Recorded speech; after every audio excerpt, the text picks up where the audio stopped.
নমস্কার। আজকের আলোচনা যোগাবশিষ্ট সার থেকে, শাস্ত্রের প্রকরণ গ্রন্থ একটি।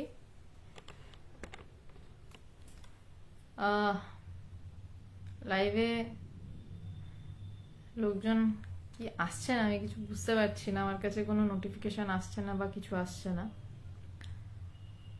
তো যাই হোক, যোগাবশিষ্ট সার একটি প্রকরণ গ্রন্থ শাস্ত্রের, যেখানে স্বয়ং বশিষ্ঠদেব, যিনি রামচন্দ্রের গুরুদেব,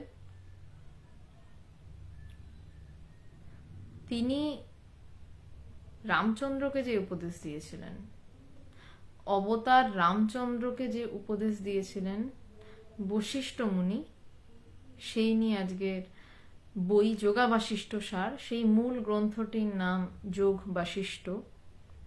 সেই যোগ বাশিষ্ঠ বইটি অনেকটা আকারে বড়। সেই যোগ বাশিষ্ঠ বই থেকে কিছু কিছু শ্লোক নিয়ে তৈরি হয়েছে যোগাবশিষ্ট সার। এই বইটির যে বইটি থেকে আমি আলোচনা করছি বা করার চেষ্টা করছি, সেই বইটি স্বামী ধীরেশানন্দজি লিখেছেন। উদ্বোধন প্রকাশনা থেকে এই বইটি প্রকাশিত হয়েছে। মূলত ইন্ডিয়ান মঙ্কস চ্যানেলে, নমস্কার শ্রীমতীদি, প্রণাম নিখিলেশ বাবু, সবাইকে নমস্কার, প্রণাম। মূলত ইন্ডিয়ান মঙ্কস চ্যানেলে অনেকদিন ধরে স্বামী শিষ্য সংবাদ নিয়ে আলোচনা করেছি বা করছি, এখনো চলছে প্রত্যেক অনাদি নমস্কার। মূলত সোমবার এবং বৃহস্পতিবার এই দুদিন স্বামী শিষ্য সংবাদ নিয়ে আলোচনা হয়।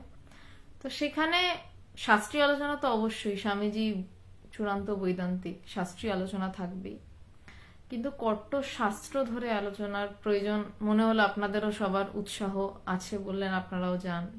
তো আমারও এই চান্সে একটু আমারও ঝালাই হয়ে যাবে নিজের সাথে। তো সেই জন্য যোগ বাশিষ্ঠ সার বেশ কয়েকদিন আলোচনা হয়েছে। আজকে কত নম্বর দিন আমার মনে নেই, মাঝে অনেকদিন গ্যাপও হয়েছিল। তো আজকে আলোচনার যে মূল বিষয় সেটি হচ্ছে যে কৃপা কয় রকমের হয় এবং কৃপা বলতে আদতে কি বোঝায়।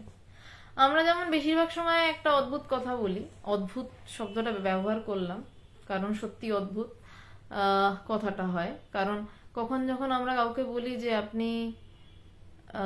যে আপনি বিয়ে করুন, আপনি ঈশ্বরকে ডাকুন, বা আপনি এই গুরুর কাছে যান, বা আপনি ব্রহ্মজ্ঞানের চেষ্টা করুন, বেশিরভাগ ক্ষেত্রে উত্তর আসে তিনি কৃপা করলে হবে।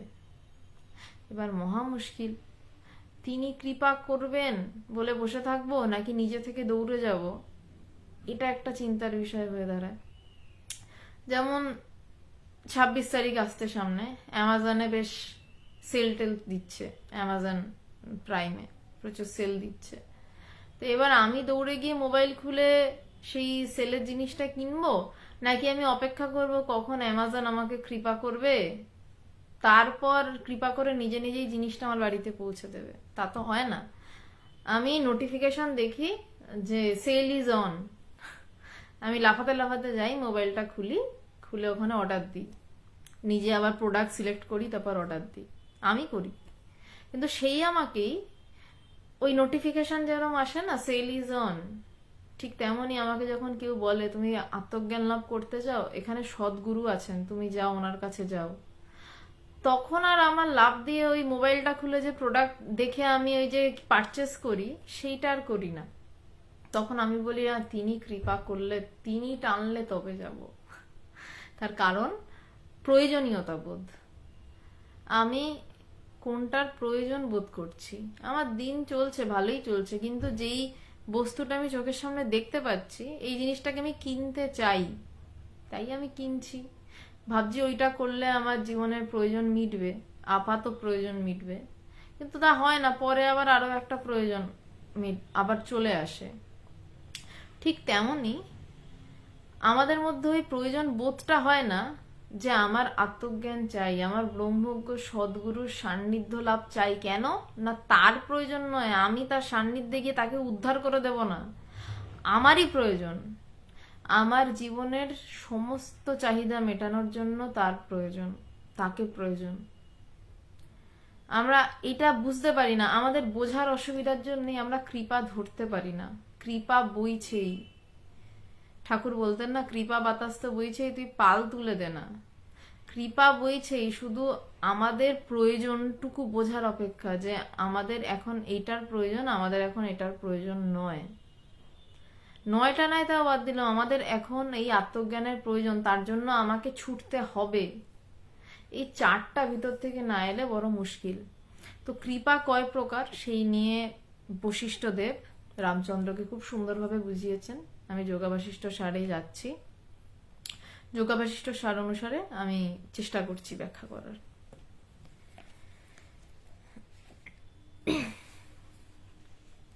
আমি প্রত্যেকদিনই প্রায় বলি, আজকে আবারও বলছি, আমি সংস্কৃত শ্লোকে যাচ্ছি না, কারণ আমি সংস্কৃত অত্যন্ত খারাপ, কোনোদিন সংস্কৃত নিয়ে পড়িনি, এটা বলতে আমার অত্যন্ত লজ্জাবোধ হচ্ছে, কিন্তু যেটাই সত্য, আমি পড়িনি, উচ্চারণ অত্যন্ত খারাপ, তাই আমি বাংলা যে অনুবাদ সেটাতেই আসছি। যতদিন পর্যন্ত পরমেশ্বরের সাক্ষাৎ কৃপালাভ না হয়, ততদিন কেহ সদ্গুরু অথবা সৎশাস্ত্রের বেদান্তের আশ্রয় লাভ করিতে পারে না। 3 নম্বর শ্লোক নিয়ে আমরা আলোচনা করছি যতদূর সম্ভব। আজকে 3 নম্বর দিন, মানে এতটাই গভীর তত্ত্বের বই এই যোগাবাশিষ্ঠ সার, সেই কারণে এক একদিন এক একটা শ্লোকের বেশি এগোনোও যাচ্ছে না। আজকেও একটা শ্লোকের বেশি যতদূর সম্ভব এগোতে পারবো না, দরকারও নেই, আমারও মনে হয় দরকার নেই। বেশি তাড়াহুড়ে করে এগোনোটা কি আপনাদের অভিপ্রেত, আপনারা একটু জানান, নাকি যেভাবে এক একটা শ্লোক নিয়ে খুব মানে আরো গভীরে যাওয়ার চেষ্টা করছি সেভাবেই যাবো? আপনারা যারা শুনছেন একটু আমাকে জানাবেন। এই 3 দিনে এই নিয়ে আজকে 3 নম্বর দিনে 3টে শ্লোক হচ্ছে, আজকে হয়তো একটাই শ্লোক হবে। তো আপনারা কি তাড়াতাড়ি শেষ করতে চান, নাকি এক একটা শ্লোকে আরো বেশি যেতে চান? একটু জানাবেন কমেন্ট করে যারা শুনছেন, তাহলে আমিও বুঝতে পারবো যে কিভাবে বললে ভালো হয় আর কি। তো বলছেন যতদিন পর্যন্ত, এই শ্লোকটাই বলছে, যতদিন পর্যন্ত পরমেশ্বরের সাক্ষাৎ কৃপালাভ না হয়, ততদিন কেহ সদ্গুরু অথবা সৎ শাস্ত্রের আশ্রয় লাভ করিতে পারে না। আচ্ছা, ধন্যবাদ। সবাই বলছেন ধীরে ধীরে হোক, ইন ডিটেলস, ঠিক আছে, ধন্যবাদ। তাহলে বুঝছি না, ঠিক আছে, আপনাদেরও মানে যে বলছে সে নয় বলছে, কিন্তু যারা শুনছেন তাদেরও ধৈর্যের একটা ব্যাপার আছে। তো এক একটা শ্লোক নিয়ে এক একদিন চললে এটা সত্যি যারা শুনছেন আপনারাও প্রণাম্য, এতটা ধৈর্য পাওয়া মুশকিল। যাই হোক, যতদিন পর্যন্ত পরমেশ্বরের সাক্ষাৎ কৃপালাভ না হয়, ততদিন কেহ সদ্গুরু অথবা সৎশাস্ত্র মানে বেদান্তের আশ্রয় লাভ করিতে পারে না। এবার কিভাবে বলছে এই কথাটা, এবার এই শ্লোকের ব্যাখ্যা হচ্ছে। বলছে কৃপা 4 প্রকার। কৃপা কথার অর্থ প্রথম কি সেটা আগে বলি। কৃপা মানে হচ্ছে আকাশ থেকে আমার জন্য, আমি বসে আছি গুপিগাইন বাঘাবাইনের মতন, হাতে তালি দিলাম, আকাশ থেকে ঝুপ করে আমার সামনে 1 হাঁড়ি রসগোল্লা পড়লো, এমনটা কৃপা নয়। কৃপা মানে হচ্ছে, শব্দটির অর্থ হচ্ছে করে পাওয়া। আমি যতটা করব আমি ততটাই পাবো। আমি 1 লাখ জপ করলে আমি তার কৃপা ঠিক 1 লাখের জপের করার মতনই টের পাবো।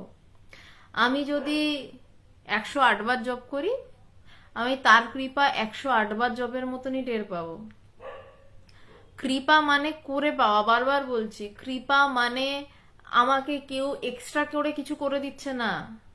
আমি যতটুকু ঈশ্বরকে চাইছি, আমার চাওয়ার তীব্রতা যতটা, তার জন্য আমি যতটা করছি, শুধু জব বলে নয়, তার জন্য করছি, মানে কি তাকে কি আমি আমার বাড়ি ঘরদোর সম্পত্তি লিখে দেবো, সে এসে ভোগ করতে আসবে? না, না, তার দরকার নেই। আমি আমার মনটা দিয়ে তাকে কতটা ডাকছি, বা আমি পাগলের মতন কতটা তাকে জানতে চাইছি, আমি যত বেশি পাগলের মতন তাকে জানতে চাইবো, তত বেশি তিনি আমার কাছে ধরা দেবেন। তারই নাম কৃপা। যেমন স্বামী বিবেকানন্দের মতন আধারেরই একটা কথা বলি। স্বামী বিবেকানন্দ এত বড় আধার, শিবাবতার কোনো কোনো জায়গায় তাকে বলছে। তো সেখানে বলছেন যে স্বামী বিবেকানন্দ ঠাকুরের কাছে গিয়ে কেঁদে বলছে যে আমার কবে হবে, তুমি এখনো আমার তো হলো না। এই কান্নাটা কি আমরা কেউ কাঁদি? আত্মজ্ঞানের জন্য কাঁদছে, টাকা পয়সার জন্য না। ঠাকুরকে বলছে, যে ঠাকুর বলছে যে আচ্ছা আমি সুস্থ হই। আমার কথাটা পড়ে রাগ হয়েছিল ছোটবেলায়, কিন্তু তারপর বড় হয়ে বুঝেছি যে সত্যি যে আত্মজ্ঞানের জন্য পাগল হয় তার অবস্থা এমনই হয়। ঘটনাটা বলি, শুনে হয়তো আপনাদের একটু খারাপ লাগতে পারে, আমারও লেগেছিল। তো স্বামীজি ঠাকুরকে বলছে যে আমার কবে হবে, আমার তো এখনো কিছু হলো না ঠাকুর, আমার কিছু করে দাও। ঠাকুর তখন ক্যান্সার ঠাকুরের। কে বলছে, আমি আবারও রিপিট করছি, কে বলছে না, স্বামী বিবেকানন্দের মতন আধা নরেন্দ্রনাথ দত্ত, যাকে ঠাকুর নিজে ডেকে এনেছিলেন, সে বলছে। তাকেও কাঁদতে হচ্ছে। আমি এই কারণেই বলছি, আমরা তো সবাই ভাবে এমনি হয়ে যাবে। কৃপা পাওয়ার জন্য ঠাকুরের সাক্ষাৎ পার্শ্বদ, যাকে ঠাকুর নিজে ডেকে এনেছেন, তাকেও কাঁদতে হচ্ছে। ঠাকুর বলছেন দাঁড়া, আমি সেরে উঠি, তারপরে হবে। স্বামীজি তখন এত মরিয়া, এই মরিয়াটা আমরা কেউ হতে পারি না। আমার খুব খারাপ লেগেছিল ঘটনাটা, কিন্তু পরে বুঝেছি এটাই ঠিক। স্বামীজি এত মরিয়া, স্বামীজি বলছেন তুমি যদি আর না সারো। ঠাকুর তখন বলেছিলেন শালা বলে কি, কিন্তু তারপরেই স্বামীজির নির্বিকল্প সমাধি হয়েছিল। তারপরেই ঠাকুর স্বামীজিকে সেই চরম সমাধিতে ডুবিয়ে দিয়েছিলেন। চরম ব্রহ্মবিজ্ঞানী তৈরি করেছিলেন তাকে। শুধু ব্রহ্মজ্ঞানী নয়, ব্রহ্মবিজ্ঞানী। কারণ তারই পাগলের মতন চাওয়া ছিল যে যদি তুমি না সারো তাহলে আমার কি হবে। আমি তো জানতে পারলাম না ওই জ্ঞানটাকে, আমি তো এখনো নিজেকে জানি না। সন্ন্যাসী হয়ে কি হবে যদি আমি নিজেকে না জানি? আশ্রম বানাবো, জনসেবা করব, কি লাভ? সন্ন্যাসী হয়েছে কেন? নিজেকে জানবো বলে। আত্মানা মোক্ষার্থং জগৎ ধিতায় চ, জগতের হিত করে উদ্ধার করে দিলাম, অথচ নিজেকে জানলাম না। আত্মানা মোক্ষার্থং, নিজের মুক্তি হলো না, লাভ কি হলো?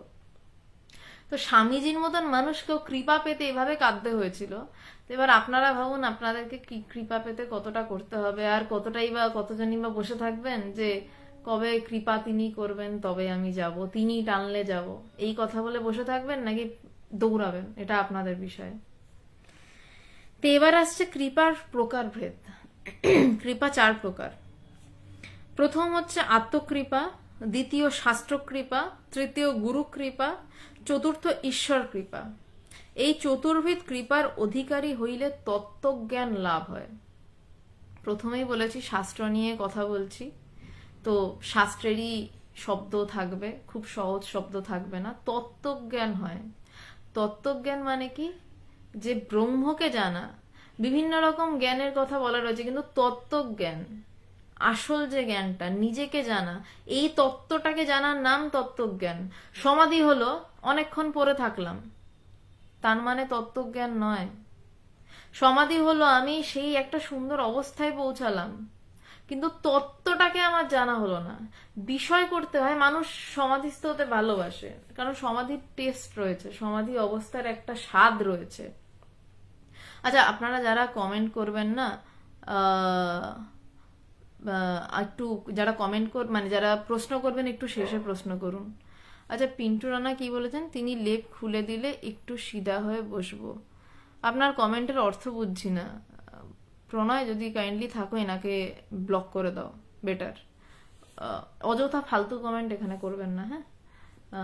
যাই হোক, তো বলছেন যে প্রথমে তত্ত্বজ্ঞানের বিষয়ে কথা হচ্ছে, যে সমাধিস্থ অবস্থায় অনেকেই যায়। আমার চোখের সামনে প্রচুর মানুষকে আমি সমাধিস্থ অবস্থায় যেতে দেখেছি, এমনি সাধারণ মানুষকে।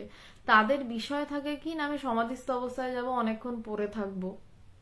কিন্তু ওই সমাধির মধ্যে তত্ত্বজ্ঞান কি তার হলো? কেউ সমাধিস্থ 4 দিনও পড়ে থাকতে পারে, 4 দিনও সে সমাধির মধ্যে পড়ে থাকতে পারে, কোনো অসুবিধা নেই। কিন্তু তত্ত্বজ্ঞানটা তার হয় না। তত্ত্বজ্ঞানটা কি? ওই নিজেকে জানা। আমি নিজেকে কি জানতে পারলাম? সে ফিরে এলো, ভীষণ ভালো ছিলাম, দারুণ একটা অবস্থা। সে তো ঘুমের মধ্যেও দারুণ অবস্থা হয়, কিন্তু ফিরে আসার পর তার খোল নলচে কি বদলে গেল? ওই খোল নলচে বদলে যাওয়ার, এবং সে ওই তত্ত্বের কথা বলবে। কেমন? অনেকটা বলছি, কারোর বাড়িতে আলমারি রয়েছে, সোফা সেট রয়েছে, বাড়ির যে মালিক সেই জানে আলমারির লকারের চাবি কোথায়, ওই চাবিটা দিয়ে লকার খুললে ভিতরে কি কি গয়না রয়েছে। তাছাড়া তার বাড়ির আরো অতিথি যারা আসে তারা আলমারি দেখে, সব দেখে, কিন্তু লকারের ভিতর কি গয়না রয়েছে তা কিন্তু জানে না। যাদের তত্ত্বজ্ঞান হয় না তারা সেই ঘরে ঢোকে, আলমারি অবধি দেখে, চাই কি একটু বেশি হলে লকারটাও দেখে, কিন্তু লকারের ভিতরের গয়নার হিসেব জানে না। যাদের তত্ত্বজ্ঞান হয়েছে, যারা এই তত্ত্বটাকে জানতে চেয়েছে, তারা কিন্তু এই লকারের ভিতরের গয়নার হিসাব জানে। তারা যখন ফিরে আসে আর এক তত্ত্বজ্ঞানীর সাথে যখন তাদের দেখা হয়, তখন তারা ওই দুজন মিলে ওই লকারের গয়নার কথা বলে, তখন হিসাব মেলায়, এই এইটা না, তখন দুজন দুজনকে হাসে, তখন মানে বলবে আরে ওই মানে এক একটা সাংকেতিক, মানে কি বলবো এখন, ওরম ভাবে বলাটাও মুশকিল, তখন খালি সাংকেতিক কথা হয় আর হাসাহাসি হয়। সামনে যে মানুষ থাকে সে বোঝেই না কি হচ্ছে। মানে আমার ঘরের গয়নার হিসাব তো আমি অন্য কারোর সামনে ওভাবে দেব না। ওটা ওই রকম ছিল না, হ্যাঁ হ্যাঁ ছিল ছিল, হ্যাঁ ঠিক আছে ঠিক আছে, নিশ্চিন্ত, দুজনে নিশ্চিন্ত, হাসাহাসি হচ্ছে। ঠিক এটাকেই তত্ত্বজ্ঞান বলা হচ্ছে। কিন্তু তত্ত্বজ্ঞানের জন্য 4 প্রকার কৃপা প্রয়োজন। তার প্রথমটা কি না, আত্মকৃপা। এই যেটা নিয়ে এতক্ষণ বলছিলাম, যে আমি কতদূর দৌড়াচ্ছি, স্বামীজির মতন আধার কাঁদছে যে আমার কবে হবে। আমি কি ওরম কেঁদেছি আদেও? না, না কেঁদেই বলছি আমার হচ্ছে না, তুমি কিছু করছো না। তো বলছে প্রথম হচ্ছে আত্মকৃপা, দ্বিতীয় হচ্ছে শাস্ত্রকৃপা। আত্মকৃপার পরে, আত্মকৃপা আমার জানার চেষ্টা হলে তখন আসবে কি না, আমি জানতে চাইবো, আমি শাস্ত্র ঘাটবো যে কি রয়েছে শাস্ত্রে, যে শাস্ত্রের মধ্যে কি কি রয়েছে, শাস্ত্র বিষয় আমি জানতে চাইবো। তারপর বলছে শাস্ত্র কৃপা হয়ে যখনই আমার জানার ইচ্ছা প্রবল হবে, তখনই আমার প্রয়োজন গুরুকে। তখন আমি গুরু খুঁজতে শুরু করব, এবং গুরু খুঁজতে গিয়ে আমি অটোমেটিক্যালি, যেহেতু আমার আত্মকৃপা সম্পূর্ণ, আমি খুঁজছি, আমি জানতে চাইছি, তারপর আমি শাস্ত্র ঘাটছি, এবং শাস্ত্র ঘেটে এটা বুঝেছি শাস্ত্র দিয়ে আমার এই তত্ত্বজ্ঞান হবে না। শাস্ত্রটা কেন ঘাটা প্রয়োজন, এবং তারপর কেন গুরু কৃপা আসছে শাস্ত্র কৃপার পরে। শাস্ত্র ঘেটে আমি এটা বুঝে যাই যে আমি শাস্ত্র পড়ে এই তত্ত্বজ্ঞানের উদ্ধার করতে পারবো না, আমাকে এর জন্য গুরু লাগবে। রামচন্দ্রের যদি গুরু লেগে থাকে, আমি কোন ছাড়া, আমার তো গুরু লাগবেই। তখন সেই গুরুর খোঁজ শুরু হয়। যখনই গুরুর খোঁজ পাগলের মতন শুরু হয়, তখন গুরু এসে ধরা দেন। হ্যাঁ, এবার হতে পারে আপনি বাড়ি বসে বসে গুরু গুরু করছেন, পাগলের মতন গুরু এসে ধরা দিল, বা আপনি গুরুকে পাগলের মতন খুঁজছেন, আপনার সামনে গুরু এসে ধরা দিল। কিন্তু আপনি গুরুকে যদি অন্তর থেকে চান, গুরু আপনার কাছে এসে ধরা দেবেনই দেবেন। সুবর্ণ বিকাশ চক্রবর্তী বলছেন সমাধি অবস্থায় তত্ত্বজ্ঞান সম্ভব। হ্যাঁ, সমাধি অবস্থাতেই তত্ত্বজ্ঞান হয়, কিন্তু সব সমাধিতে তত্ত্বজ্ঞান হবে কিনা তার কোনো নিশ্চয়তা নেই। এটাই যা তফাৎ। সমাধি অবস্থার মধ্যেই তত্ত্বজ্ঞান হয়, কিন্তু সব সমাধিতে তত্ত্বজ্ঞান হয় না। তো এইবার হচ্ছে গুরু কৃপা, এইবার সম্পূর্ণ। এবার গুরু কৃপা যদি পান, তাহলে ঈশ্বর কৃপা আপনি পাবেনই, এবং ঈশ্বর কৃপা পেলে সাধারণ বিষয়, এরপর আপনার তত্ত্বজ্ঞান আপনার ভিতরে উদয় হবেই। সাধকের সব প্রযত্নেই আত্মকৃপা। এবার এই 4টে কৃপাকে ব্যাখ্যা করা হচ্ছে। বলছে আত্মকৃপা কিনা, সাধকের সব প্রযত্নই আত্মকৃপা। সব প্রযত্ন, নিজের চেষ্টা, সেটাকে আত্মকৃপা বলছে। ইহাই মুখ্য। আত্মকৃপা থাকিলে অপর কৃপাসমূহ সাধকের সহায়ক হয়। একদম সত্যি একটা কথা বলছি, আত্মকৃপা নেই, শাস্ত্রকৃপা আছে, গুরু কৃপা আছে, চাই কি ঈশ্বর কৃপাও রয়েছে। আমি এমন ব্যক্তিও দেখেছি, তার এত অযাচিত কৃপা, কিন্তু তার আত্মকৃপা নেই, তার কিচ্ছু হয় না যতক্ষণ না তার আত্মকৃপা আসবে। তাই এখানে বলছে যে সাধকের সব প্রযত্নই, সাধকের নিজের চেষ্টাই আত্মকৃপা, কিন্তু সেই এটাই মুখ্য, এটাই আসল। আমি একটি ছেলেকে দেখেছি, তার শাস্ত্রকৃপা আছে, সে ভালো শাস্ত্র পড়েছে, তার গুরুকৃপাও জুটে গেছে, সে গুরুকৃপাও অসাধারণ পেয়েছে, তার ঈশ্বর কৃপাও জুটেছিল, কিন্তু তার আত্মকৃপা নেই। সে প্রায় তত্ত্বজ্ঞান লাভের বলা যেতে পারে 1-2 কদম দূরে খালি দাঁড়িয়ে, বড় জোর 1-2 কদম, এর বেশি নয়। কিন্তু তার আত্মকৃপা না থাকার জন্য ছেলেটি সেই 1-2 কদম থেকে এখন যে কতদূর ছিটকে পড়েছে, সেটা সে নিজেও জানে না।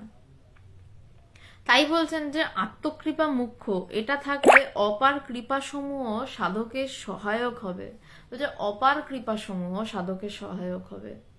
অপর 4টে কৃপাই, অপর 3টে কৃপাই যদি আত্মকৃপা থাকে।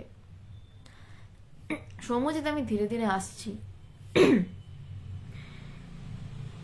শ্রদ্ধা প্রেমাদি গুণ পরিপূর্ণরূপে বিকশিত হইলে শাস্ত্রের মর্ম মুমুক্ষুর হৃদয়ে প্রকাশিত হয়, ইহাই শাস্ত্র কৃপা।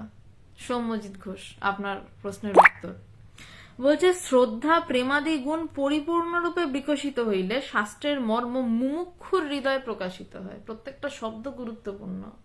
মুমুক্ষু, মুমুক্ষুকে যে জানতে চায়, জানতে না চাইলে আপনার আত্মকৃপাই তো হবে না। আত্মকৃপা আপনার হয়েছে মানে আপনি মুমুক্ষু। মুমুক্ষু মানে কি? যার মুক্তির ইচ্ছা হয়েছে, যে মুক্ত হতে চায়, এই জগৎ প্রপঞ্চ থেকে যে বেরোতে চায়, যে মুক্ত হতে চায়, সেই তো মুমুক্ষু। তো বলছে যে যখন শ্রদ্ধা, প্রথম কি না শ্রদ্ধা, প্রেমাদি গুণ। শ্রদ্ধাকে আমি কিভাবে ব্যাখ্যা করি? শ্রদ্ধাকে ব্যাখ্যা করা বড্ড মুশকিল। শ্রদ্ধা মানে ইংলিশে রেসপেক্ট শব্দ নয়, এটা প্রায় সবাই জানেন। শ্রদ্ধা মানে হচ্ছে ভাব একটা দিতে পারি, আমার সবকিছু তোমার, আমি সবকিছু দিয়ে যখন আমি আমাকেই জানতে চাইছি। তোমার মানে কি? আমি আমাকেই যখন আমার সবকিছু, আমার শরীর মন প্রাণ চিন্তা সবকিছু দিয়ে আমি আমাকে জানতে চাইছি, তাকে বলছে শ্রদ্ধা। যে শ্রদ্ধাবান লভতে জ্ঞানম, কঠোপনিষদে রয়েছে, বলছে যা শ্রদ্ধা রয়েছে সে জ্ঞান লাভ করতে পারবে। কারণ সে গুরুর কাছে যখন যাবে তখন গুরুর প্রত্যেকটি বাক্য সে শ্রদ্ধার সাথে নেবে। সে শুধু শুনবে না, তার সমস্ত মন চিত্ত হৃদয় ওখানে পড়ে থাকবে। তাই প্রথম বলছে শ্রদ্ধা প্রেমাদি, যে শ্রদ্ধা হলে প্রেম আসবেই। আমি পাগলের মতন জানতে চাইছি, এটাই শ্রদ্ধা। তো আমি যখন জানতে চাইছি, তার জন্য ছটফট করছি, তারপরেই প্রেম আসে। বলছে প্রেমাদি গুণ পরিপূর্ণরূপে বিকশিত হইলে, বলছে শ্রদ্ধা যখন এবং প্রেম যখন পরিপূর্ণরূপে বিকশিত হলে শাস্ত্রের মর্ম মুমুক্ষুর হৃদয়ে প্রকাশিত হয়। শাস্ত্র কৃপা মানেটা কি? শাস্ত্রের মর্ম শুধু পড়ে যাচ্ছি, যোগাবাশিষ্ট পড়ছি, কদিন পর বিবেক চূড়ামণি পড়ছি, তারপর সরল পঞ্চদশী পড়ছি, এটার মানে শাস্ত্রের মর্ম নয়। আমি এভাবে উপন্যাস পড়তে পারি, আমি এভাবে বুদ্ধদেব গুহর একাধিক উপন্যাস শেষ করতে পারি, সুনীল চক্রবর্তী শেষ করতে পারি, আমি অনেক উপন্যাস পড়তে পারি, কিন্তু শাস্ত্র পড়ার নিয়ম আলাদা। আমাকে আমার গুরুদেব ভগবান, অনেক ছোট তখন আমি, আমাকে বছর 10 আগে প্রথম, তখন আমি হোস্টেলে, ভগবানের থেকে অনেক দূরে, মানে কলকাতা, আমি দুর্গাপুরের হোস্টেলে পড়াশোনা করতাম। কথা বলতে গেলে গুরুর প্রসঙ্গ এসেই যায় এবং তাতে মনে হয় আরো প্রাঞ্জল হয় মানে ডিসকাশনটা। তো আমি বলছি সেই কারণে, এই কারণে একটা ব্যক্তিগত বিষয়। তো একদিন ভগবানের সামনে বসে রয়েছি, তো ভগবান, যেহেতু আমি দূরে থাকি, আসতে পারি না, তো ভগবান আমাকে শাস্ত্র পড়তে বলতেন, বিভিন্ন বই পড়তে বলতেন। তো একদিন ভগবান আমাকে শেখাচ্ছেন যে দেখ, বই কিন্তু এমনি পাতার পর পাতা পড়বি না, শাস্ত্র পড়ার নিয়ম রয়েছে। শাস্ত্র এমন ভাবে পড়বি, একটা পাতা পড়বি বা একটা প্যারাগ্রাফ পড়বি এবং সেই প্যারাগ্রাফটা নিয়ে ধ্যান করবি, ধ্যান করে সেটা হয়ে যাবি। যতক্ষণ না ওটা হবেই ততক্ষণ অন্য পাতায় যাবি না। শাস্ত্র পড়া মানে গল্পের বই পড়া নয়। এই শাস্ত্রের মর্ম, এই যে শব্দটা বলছে, শাস্ত্রের মর্ম মুমুক্ষুর হৃদয়ে প্রকাশিত হয়। জ্ঞান লাভ তো তত্ত্বজ্ঞান পরের, তার আগে শাস্ত্রের মর্ম হৃদয়ে প্রকাশিত হতে হয়। তার পথ কি না, এটা একটু আগে যিনি প্রশ্ন করছিলেন তাকে বলছি, বেশি করে আরো শাস্ত্র কৃপার কথা বলছিলেন। শাস্ত্র পড়ার নিয়মেই যে যতটুকু পড়লাম সেটা নিয়ে ধ্যানে বসে পড়ো। ভগবান আমাকে এভাবে শিখিয়েছিলেন, যতটুকু পড়বি ততটুকু নিয়ে ধ্যানে বসে পড়বি, এবং যতক্ষণ না সেটা হয়ে উঠতে পারছিস ততক্ষণ ওটা ছেড়ে যাবি না। তাতে হয়তো পড়া কম হবে, কিন্তু হয়ে ওঠা হবে। শাস্ত্রের মর্ম যদি হৃদয় প্রকাশিত হতে হয়, তাহলে হয়ে উঠতে হবে, যেটা বলা আছে সেটা হয়ে উঠতে হবে। কিন্তু এখানে একটা কিন্তু আছে, সবকিছুর এই যে শাস্ত্রের মর্ম মুমুক্ষুর হৃদয়ে প্রকাশিত হয়, যে মুমুক্ষু, যে জানতে চাইছে, সেই তো এত খাটবে, নইলে কে এত খাটতে যায়। মুমুক্ষুর হৃদয় প্রকাশিত হলে তখন সে বুঝতে পারবে এবার আমার গুরু দরকার। শুধু শাস্ত্র পড়ে আমি উদ্ধার হতে পারবো না, এই শাস্ত্র পড়ে আমি জগৎ প্রপঞ্চের মায়াজাল থেকে বেরোতে কিছুতেই পারবো না, সম্ভব নয়। তো তো বলছে এটাই শাস্ত্র কৃপা। এরপর বলছে সেবা ও শুশ্রূষা দ্বারা প্রসন্ন হইয়া গুরু শিষ্যকে যথার্থ তত্ত্ব উপদেশ করেন, তাহাকে গুরু কৃপা বলে। শুধু শাস্ত্র দিয়েও কিছু হলো না, কিন্তু শাস্ত্র কৃপার হৃদয় প্রকাশিত হলো। আমার দরকার ওটা, কারণ নইলে আমি গুরুর কথা বুঝতে পারবো না। আমাকে গুরু বলে বলে যাবেন, আমি তার কথা ধরতেই পারবো না। অত সহজ নাকি গুরুর কথা ধরা? গুরু মানে আমরা সেই ফ্লাইটে যখন যাই কলকাতায় নিচে যেরকম ছোট ছোট ছোট দেখায়, ওরকম গুরু ওই জায়গা থেকে কিছু বলছেন আমাদেরকে, সেইখান থেকে সেই কথা ধরার জন্য, আমাদের মনকে উপযোগী করার জন্য শাস্ত্র পড়া প্রয়োজন। তখন আমার হৃদয়ে গুরুর কথা প্রকাশিত হয়, যারে গুরুদেব এটা বললেন তার মানে এটা। ভগবানের গুরুদেব স্বামী পবিত্রানন্দ মহারাজের দেহত্যাগের সময়, পবিত্রানন্দজির ক্যান্সার হয়েছিল, তো ওনার আরো অনেক শিষ্য ছিলেন, সন্ন্যাসী শিষ্য, অনেক শিষ্য, ভগবান গৃহী শিষ্য, এবং ভগবানের ততদিনে নির্বিকল্প সমাধি লাভ হয়ে গেছে। 1984-এই ভগবানের নির্বিকল্প সমাধি লাভ, আর ডিসেম্বরে তার পরের বছরই মার্চ মাসের মধ্যে গুরুদেব দেহত্যাগ করেন। তো পবিত্রানন্দজি একদিনকে হসপিটালে হঠাৎ বলে উঠলেন, গুরু কৃপায় এবার বেঁচে গেলাম। সবাই শুনে ভীষণ আনন্দিত, ভীষণ খুশি, বাহ গুরু কৃপায় বেঁচে গেলাম। ভগবান শুনে গম্ভীর হয়ে গেলেন, কারণ তখন তার ব্রহ্মজ্ঞান লাভ হয়ে গেছে, তিনি ব্রহ্মবিজ্ঞানীতে পরিণত হয়েছেন। তিনি বুঝলেন গুরু কৃপায় বেঁচে গেলাম মানে গুরুদেব দেহত্যাগের কথা বলছেন। তাই বলছি, শাস্ত্র শুধু পড়লেই হয় না, শাস্ত্রের মর্ম। আচ্ছা, যারা যা কমেন্ট করছেন বা কিছু করছেন, কৌশিক দত্ত কিছু একটা প্রশ্ন করেছেন, আমি এখন প্রশ্নটায় যাচ্ছি না, আমি একদম শেষে আসছি, নইলে আলোচনার গতিপথ পরিবর্তন হয়ে যায়। শুধু ভগবান বুঝতে পেরেছিলেন যে গুরু বলছেন এবার দেহত্যাগের কথা, সবাই আনন্দ করছে গুরু কৃপায় বেঁচে গেলাম শুনে। ভগবান গম্ভীর হয়ে গেলেন, ভগবান বুঝে গেলেন গুরুদেব আর বেশি দিন নেই, এবং খুব তাড়াতাড়ি পবিত্রানন্দজি দেহত্যাগ করলেন। তো তাই গুরুর কথা ধরতে পারার জন্য শাস্ত্রের মর্ম, বারবার বলছি, শাস্ত্র পড়া, শাস্ত্রের মর্মার্থ হৃদয় প্রকাশ হওয়া আলাদা। একটা কিছু পড়ে যাচ্ছে আমি বুদ্ধি দিয়ে বুঝছি একরকম, সেইটা নিয়ে যখন আমার বসে থাকছি, সেটা নিয়ে যখন আমার চলাফেরা হচ্ছে, বসে থাকা চিন্তা ভাবনার মধ্যে ঢুকছে, হঠাৎ ভিতর থেকে কি একটা যেন হয়। ওই কি একটা যেনটা আমি বলে বোঝাতে পারবো না, যাদের মধ্যে হয় তাদেরই হয়। একটা লাইন হঠাৎ ঝাটকা খায় ভিতরে একটা, আরে এটা তো এটাই, এটা আরে এটা বলছে, ও বোঝা যায় ওটা বুদ্ধি দিয়ে বোঝা নয়, ওটা হৃদয় প্রকাশ হচ্ছে, কিন্তু তাও তত্ত্বজ্ঞান নয়। এইভাবে শাস্ত্রের মর্ম হৃদয়ে প্রকাশ হতে হতে একটা সময় টের পাওয়া যায় যে গুরু ছাড়া হবে না। তখন দৌড় হয়, গুরু তুমি কোথায়। একটা সময় মনে হয় বিশাল করে ফেলবো, গুরু লাগবে না, শাস্ত্র টাস্ত্র পড়ে আমি সব করে ফেলবো। তো রামকেও যদি গুরুর কাছে যেতে হয়, আমি তো কোন ছাড়, বা আপনি তো যেতেই হবে। তারপর গুরুর কাছে কিভাবে যেতে হয় বলছে, সেবা ও শুশ্রূষা দ্বারা প্রসন্ন হইয়া। কেন সেবা ও শুশ্রূষা দিয়ে গুরুকে প্রসন্ন করতে হবে আপনি বলতেই পারেন, গুরুর তো কাজই আমাকে বেদান্ত বলা, সরি, তো গুরুকে আমাকে সেবা কেন করতে হবে, শুশ্রূষা কেন করতে হবে? ওনার কাজ ওনাকে বেদান্ত বলা, উনি আমাকে বেদান্ত কেন বলবেন না? আমাকে সেবা কেন করতে হবে? এখানেও কথা রয়েছে, কেন সেবা করতে হবে বলছে, গুরুকে সেবা দ্বারা প্রসন্ন কেন করতে হবে?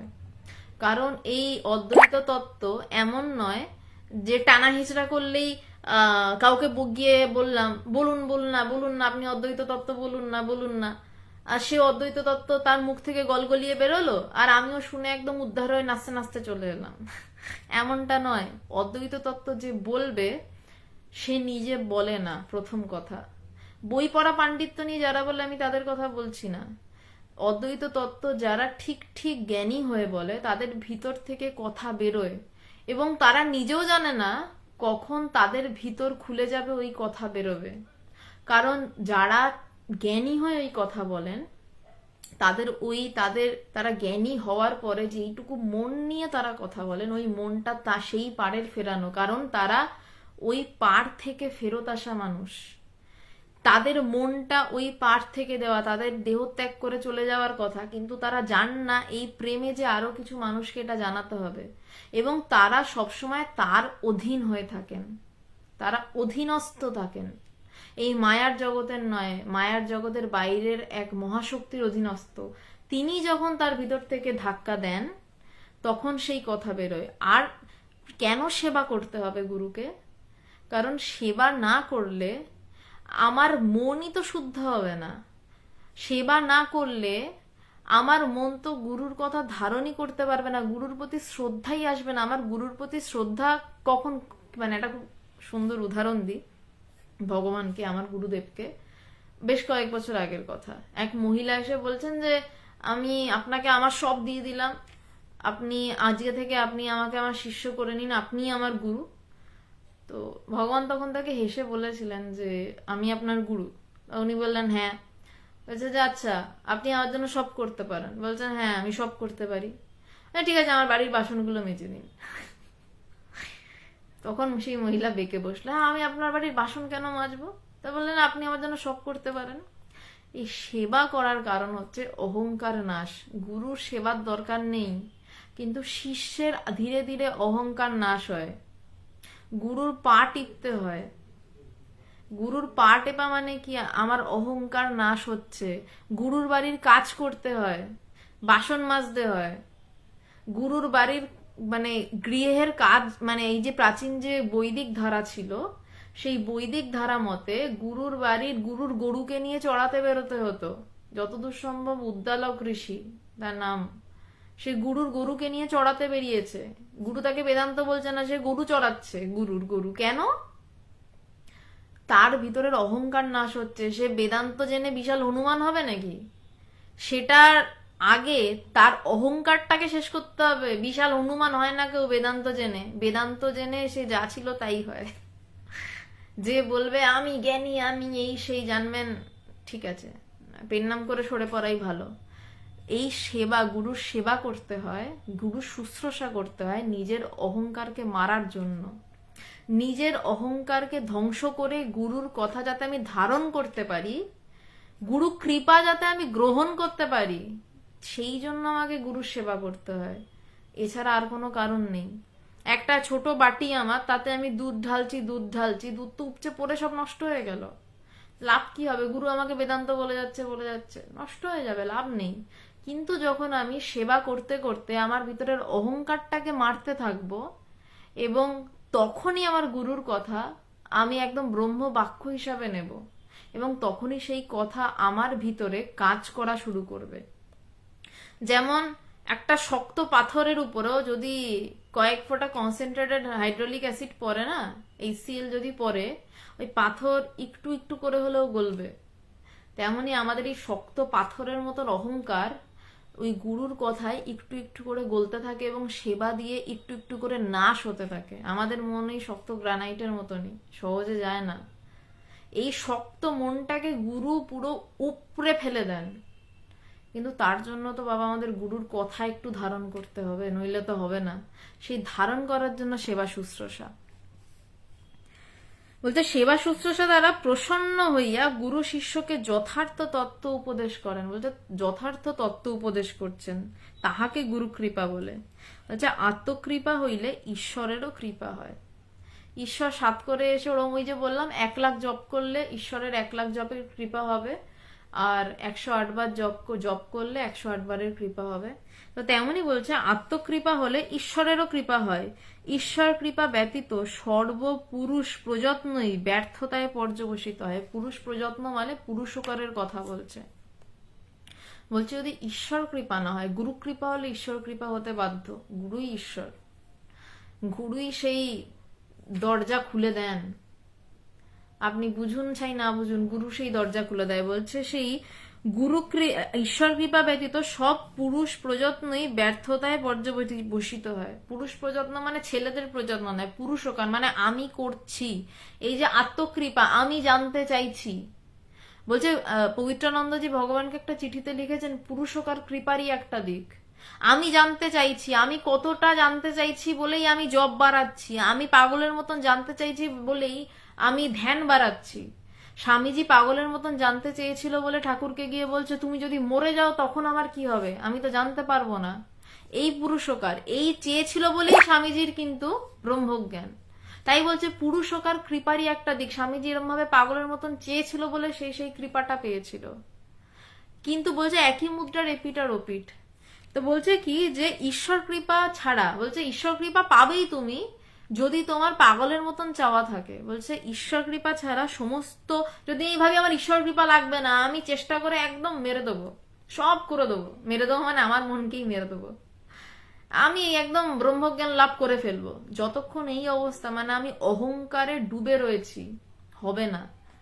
কিন্তু যখনই আমার ভিতরে এই ভাব সরে যে তুমি চলে গেলে আমার কি হবে, যখন স্বামী বিবেকানন্দের মতন তেজিয়ান লোকও বলছে, বারবার ওই কথাটা টানছি আজকে আমি ওই জন্য, যেমন স্বামীজির মতন তেজিয়ান লোকও যখন সব হারিয়ে বলতে বাধ্য হয় তুমি চলে গেলে আমার কি হবে, তখন ঈশ্বর কৃপা নেমে আসে। এই প্রসঙ্গে একটা গল্প বলি, একটু দীর্ঘ হচ্ছে কিছু, আশা করি অসুবিধা হবে না আপনাদের। অসুবিধা হলে বলবেন যে অনেক রাত হয়ে যাচ্ছে, একটু দীর্ঘ হচ্ছে আলোচনা, গভীর আলোচনায় ঢুকছি তো আস্তে আস্তে। একটা উপনিষদের খুব সুন্দর গল্প রয়েছে, আগেও অনেকবার বলেছি, আপনাদের যারা নিয়মিত শোনেন তাদের শোনা, যে একটা নদীতে, এটা দশম বন্ধুর গল্প বলে উপনিষদে রয়েছে, বলছে যে একটা নদীতে 10 বন্ধু মিলে স্নান করতে নেমেছে। তো নামার আগে তো একজন যে যে মেইন ছেলে, যে একটু নেতা থাকেই সব দলে, তো বলছে চলো আমরা নিজেদের একবার গুনে নিই, তাহলে কেউ যদি ডুবে না যায় তাহলে উঠে বোঝা যাবে। তো নামার আগে গুনেছে 10 জন রয়েছে, তো 10 জন বন্ধু স্নান করতে নামলো, নেমে এবার উঠেছে, উঠে বলছে দেখি আমরা কেউ ডুবে যায়নি, তো আর একবার গুনে নি সবাই মিলে। তো আবার গুনছে, গুনে দেখে 9 জন। তো বলছে তাহলে আরেকজন তো ডুবে গেছে, কি উত্তর দেবো আমরা বাড়িতে, তার বাড়িতে কি উত্তর দেব। আবার গুনছে, দেখে 9 জন। এবার কান্নাকাটি শুরু করেছে সবাই মিলে, যে আরে একজন ডুবে গেছে আমরা কি উত্তর দেবো, কাঁদতে কাঁদতে আবার গুনছে, 9 জন, কিছুতেই 10 জন আর হয় না। তখন পাশ দিয়ে এক সন্ন্যাসী যাচ্ছে, তো এসে বলছে, বাচ্চারা দেখছে কাঁদছে, বলছে কাঁদছো কেন তোমরা, বলছে গুরু, বলছে যে গুরুদেব এই অবস্থা, আমরা 10 জন ছিলাম, আমরা নদীতে স্নানে নেমেছি, উঠে দেখছি 9 জন, একজন তো ডুবে গেছে, তাকে খুঁজে পাচ্ছি না, তো তাকে আমরা কি উত্তর দিই এখন, তার বাড়িতে আমরা কি বলবো। তখন সন্ন্যাসী বলছে যে আবার গোনো। তো বলছে গুরুদেব গুনে কি হবে, সব তো গেছে, একজন তো নেই। বলছে ঠিক আছে গোনো, সামনে দাঁড়িয়ে গোনো, আমার সামনে দাঁড়িয়ে গোনো। তখন গুনছে 1 2 3 4 5 6 7 8 9। এবার যে গুনছিল তার বুকে সেই সন্ন্যাসী হাত দিয়ে বলছেন এই তো 10ম বন্ধু, এই তো 10 জন। এই এক মুহূর্তে সবাই উল্লাসে ফেটে পড়লো, সময় নিল না, সবাই উল্লাসে ফেটে পড়লো এবং এক মুহূর্তে সবাই নিশ্চিন্ত, খুঁজে পাওয়া গেছে 10ম বন্ধু। তেমনি আমরা না সবাইকে ওই বাইরে খুঁজে পারি। এবং আরো একটি ভীষণ ইম্পর্টেন্ট কেন এই গল্পটা, সেই সন্ন্যাসী তার সামনে দাঁড়িয়ে আবার গোনালো, কারণ নইলে ওদের অহংকার শেষ হতো না।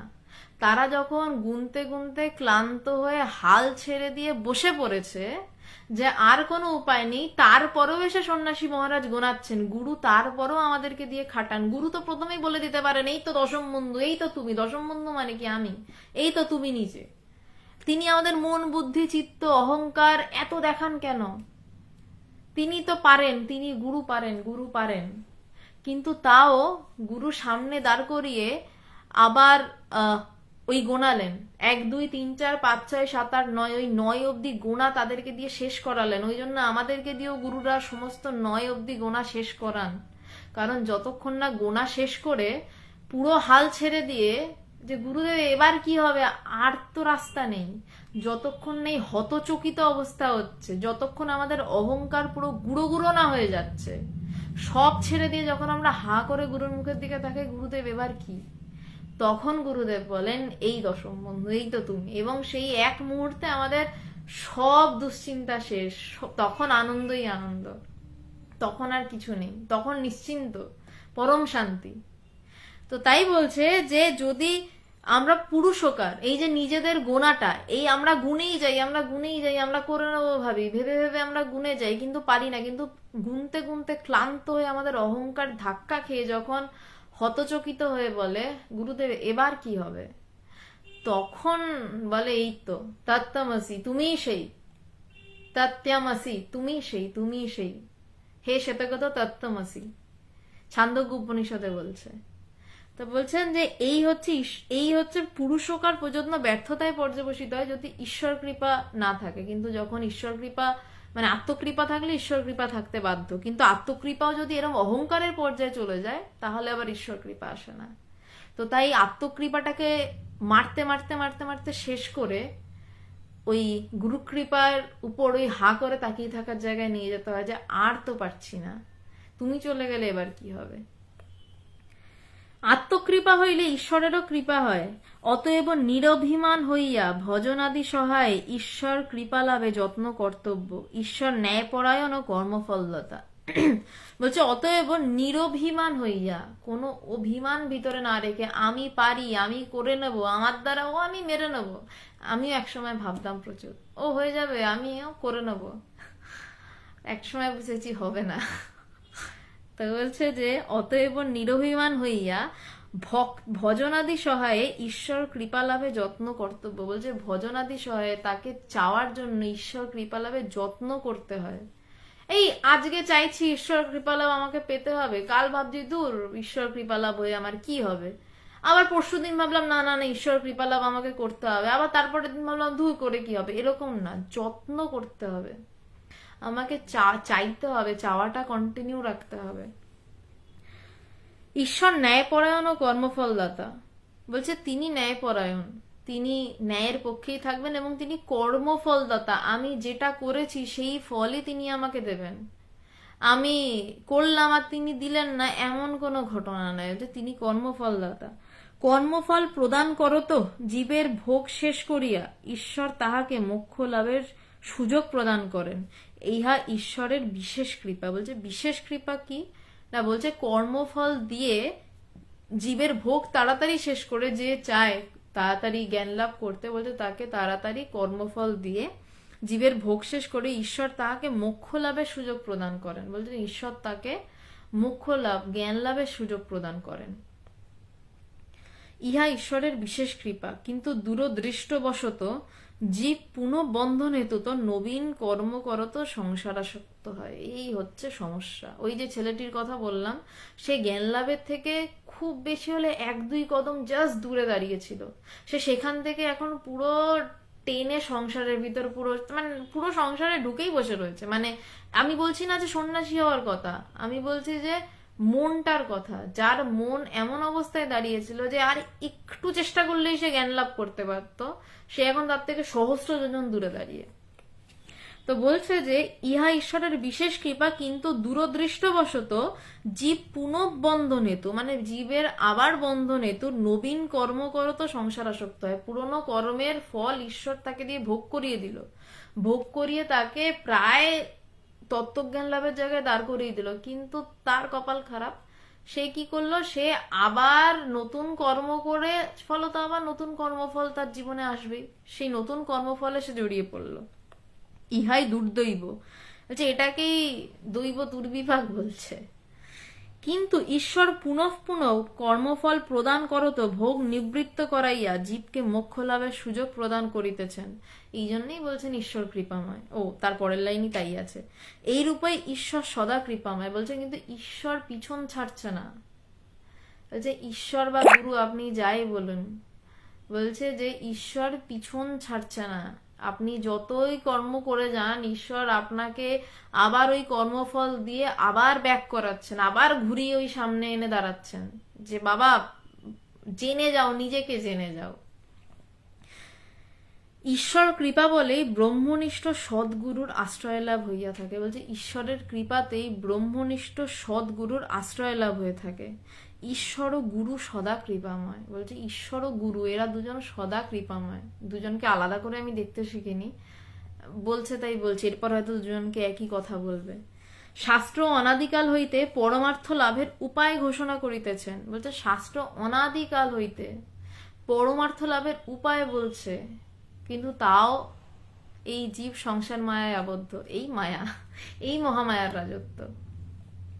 অতএব শাস্ত্র কৃপাও সর্বদাই রহিয়াছে, কিন্তু আত্মকৃপা ব্যতীত সবই বিফল। আমি যে ছেলেটার কথা বললাম, যারা শুনছেন মনে রাখবেন, বারবার বলছি, ছেলেটার গুরু কৃপা রয়েছে, ছেলেটার শাস্ত্র কৃপা রয়েছে, ছেলেটার ঈশ্বর কৃপাও রয়েছে, তারপরেও সেই ছেলেটা কিচ্ছু করতে পারলো না শুধু আত্মকৃপার জন্য। আত্মকৃপা ছিল প্রাথমিক, তাই সে যেতে পেরেছিল, তারপর আত্মকৃপাও গেল, সে সমস্ত কিছু থেকে ছিটকে বেরিয়ে গেল।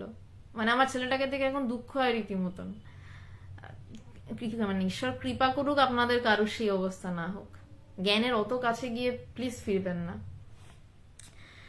তো বলছে অতএব শাস্ত্র কৃপা সর্বদাই রহিয়াছেন, কিন্তু আত্মকৃপা ব্যতীত, নিজের চেষ্টা ব্যতীত সবই বিফল। মুমুক্ষু যদি নিজের কল্যাণ প্রচেষ্টা না করে, শান্তি লাভের প্রচেষ্টা না করে, তবে কিছুই হয় না। লাইনটা ভীষণ জরুরি। বলছে কে না, মুমুক্ষু। মুমুক্ষু মানে সে কল্যাণ প্রচেষ্টা করবেই, তাই তো বোঝায়। মুমুক্ষু মানে যে মুক্তি পেতে চায়, যে মুক্তি পেতে ইচ্ছুক।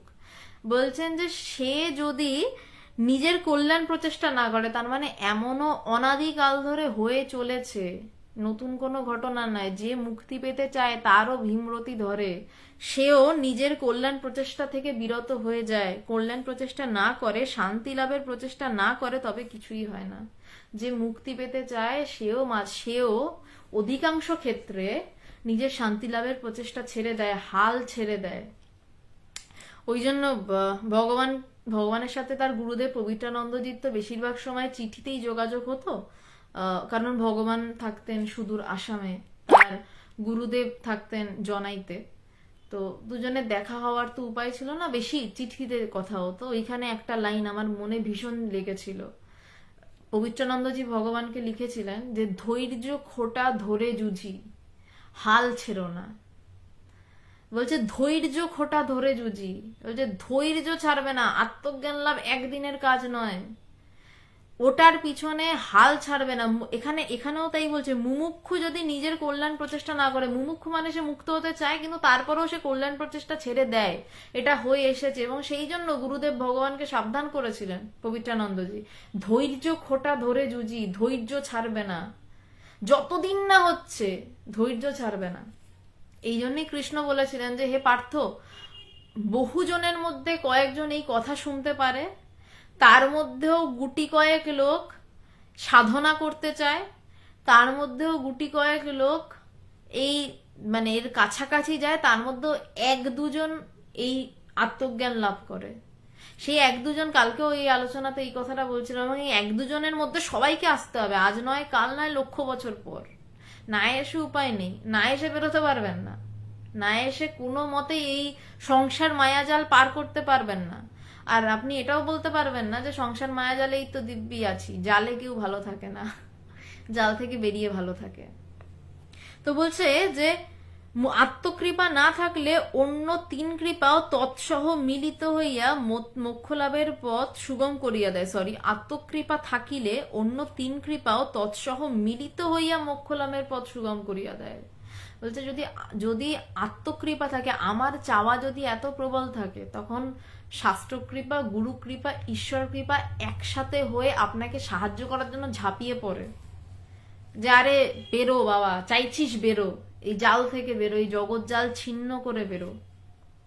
মহামায়া এই জগৎ জাল সৃষ্টি করেছেন, তারই রচিত, কিন্তু তিনি কৃপা করে যখন সরে দাঁড়ান, তখনই সে জগৎ জাল ছেড়ে বেরোতে পারে। কিন্তু তার কৃপা কিসের উপর নির্ভরশীল না, সে আত্মকৃপা কতটা করছে, সে কতটা পাগলের মতন কাঁদতে কাঁদতে বলছে, বা পাগলের মতন বলছে আমাকে জানতে হবে, মা আমাকে জানতে দাও, আমাকে তোমার এই জগৎ জাল থেকে উদ্ধার করো।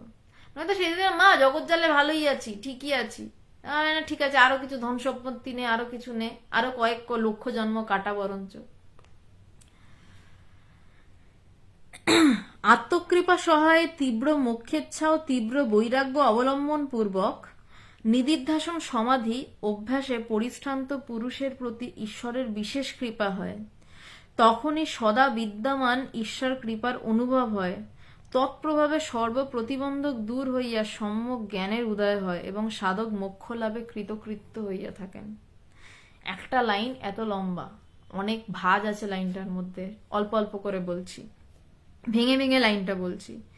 বলছে আত্মকৃপা সহায়ে তীব্র মোক্ষেচ্ছা ও তীব্র বৈরাগ্য অবলম্বন পূর্বক নিদিধ্যাসন সমাধি অভ্যাসে পরিশ্রান্ত পুরুষের প্রতি ঈশ্বরের বিশেষ কৃপা হয়। প্রথম কি হলো, যে আত্মকৃপা সহায়, প্রথম লাগলো আত্মকৃপা, যে আমি জানতে চাই, আমাকে জানতে হবে। বলছে আত্মকৃপা সহায়ে, তারপর কি তীব্র মোক্ষের, আমি জানতে চাই, জানতে চাই মানে, কিন্তু তারপর আমার জানার জন্য যা যা করতে হবে, খাটতে হবে। তো বিনা খেটে তো চাকরির টাকাও পাওয়া যায় না, আর দিন গুজরানি হয় না, তো ব্রহ্মজ্ঞানের জন্য খাটতে হবে। তো আমি জানতে চাই, এই অবধি হয়ে বসে থাকা নেই। বলছে তারপর তীব্র মোক্ষেচ্ছা, আমাকে এই জগৎ থেকে বেরোতেই হবে, বাইরে বেরোতেই হবে এই জগৎ থেকে। বলছে ও তীব্র বৈরাগ্য অবলম্বন পূর্বক। বলছে এরপর কি লাগবে না, তীব্র বৈরাগ্য। বৈরাগ্য মানে কি, কেন বৈরাগ্য মানে আমি সন্ন্যাস নিয়ে বেরিয়ে যাওয়ার কথা বলা হচ্ছে না এখানে। রামকে বলছে, রাম সন্ন্যাস নিয়ে বেরোয়নি, রাম রাজার ছেলে। তারপর এই জ্ঞান লাভ করে, রামের এই উপদেশ শুনে রাম বিয়ে করেছে, রাম যুদ্ধ করেছে, রাম রাজত্ব করেছে, রামের বাচ্চা হয়েছে। এখানে সন্ন্যাসের বিষয় আসছে না, ভয় পাবেন না। বৈরাগ্য মানে বলা হচ্ছে যে সকল বিষয়ে মিথ্যা বলে বোধ করা, সকল বিষয় এইটা সত্য নয়, একমাত্র আমি নিজেকে জানতে চাইছি, তীব্র মুমুক্ষত্ব, আমি নিজেকে জানতে চাই, একমাত্র এটাই সত্য।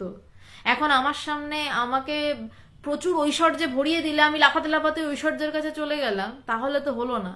বৈরাগ্য মানে সেটাই, যখন আমি নিজেকে জানতে চাওয়া ছাড়া আর কিছুকে বুঝছি না, আর সব আমার কাছে মিথ্যা বলে আমার কাছে বিরক্তি উৎপাদন করছে, যখন আমার কাছে সমস্ত কিছু বিরক্তি উৎপাদন করছে, তখনই সেটাকে বলা হচ্ছে বৈরাগ্য। যখন আমার কাছে একমাত্র নিজেকে জানা ছাড়া আর সমস্ত কিছু অসহ্য লাগছে, তার নাম বৈরাগ্য। মাংস না খাওয়া বৈরাগ্য নয়, মাছ না খাওয়া বৈরাগ্য নয়, ফলমূল খেয়ে সমানে মনে বিষয় চিন্তা করার নামই হচ্ছে চরম আসক্তি। বৈরাগ্য মানে তাই যা আমাকে শুধু আমার চিন্তা করায়, শুধু নিজেকে চেনার চিন্তা করায়। বলছে তীব্র বৈরাগ্য কি অবলম্বন করতে হবে, আমার নিজেকে জানতে চাওয়ার ইচ্ছে, এবং তার পিছন পিছন আসছে তীব্র বৈরাগ্য, যে আমি আমাকেই জানবো, আর কোনো দিকে তাকাবো না। বলছে এইটা অবলম্বন পূর্বক নিদিধ্যাসন সমাধি অভ্যাসে। বলছে এরপর এইটা অবলম্বন করে কি হবে না, নিদিধ্যাসন। নিদিধ্যাসন অবস্থা কি, যে আমি এই চিন্তাই করছি, আমি আত্মচিন্তা ক্রমাগত করছি। নিদিধ্যাসন অবস্থাটাকে শাস্ত্রে আরেকভাবে বলা হচ্ছে তৈল ধারাবৎ ঈশ্বর চিন্তা। বলছে তেল ঢালছি, তেলের মধ্যে জলও ঢালছি, টানা তেলও ঢালছি, জলের মধ্যে ছেদ হয়, তেলের মধ্যে কোনো ছেদ নেই, অনবরত পড়তে থাকছে। বলছে ওই তৈল ধারাবৎ আত্মচিন্তা, এটার গভীরে গেলেই নিদিধ্যাসন অবস্থা। বলছে এটাকেই বলছে মনন, এবং এই মননটা যখন আরো পাকছে, ক্রমাগত আত্মচিন্তা, নিজের চিন্তা, যে আমি কে, আমি কে, আমি কে, আমি এটা, আমি কি এটা, সমানে আমি আত্মচিন্তন বিষয়ক চিন্তা করে যাচ্ছি। এই চিন্তা করতে করতে যখন আমি আরো গভীরে ঢুকছি, সেটাকে বলছে নিদিধ্যাসন অবস্থা। এটা শাস্ত্রের এই শব্দগুলো রয়েছে। বলছে নিদিধ্যাসন, এবং সেই নিদিধ্যাসন অবস্থার গভীরে আসছে সমাধি। প্রথমে আমি সমাধি এবং তত্ত্বজ্ঞান দুটো নিয়ে আলোচনা করছিলাম, সেটা এই লাইনে আরো পরিষ্কার করে বলছেন বশিষ্ঠদেব। বলছেন নিদিধ্যাসন অবস্থার গভীরে সমাধি অবস্থা।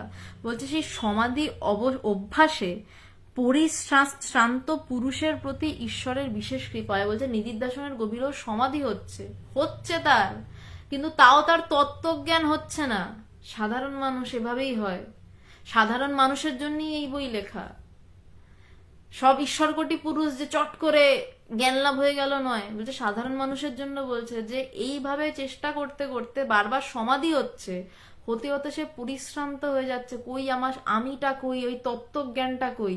বলছে তারপর তার উপর ঈশ্বরের কৃপা হয়, কখন না, সে যখন নিদিধ্যাসন হয়ে সমাধিস্থ হতে হতেও যখন সে তত্ত্বের খোঁজ পাচ্ছে না, ওই সেই বাচ্চাগুলোর মতো 9 অব্দি বারবার গুনছে, কিন্তু 10 নম্বর জনকে খুঁজে পাচ্ছে না, তখন যে হতচকিত হয়ে বসে পড়ে, আরে আর কি করব, যখন তার সব অহংকার শেষ।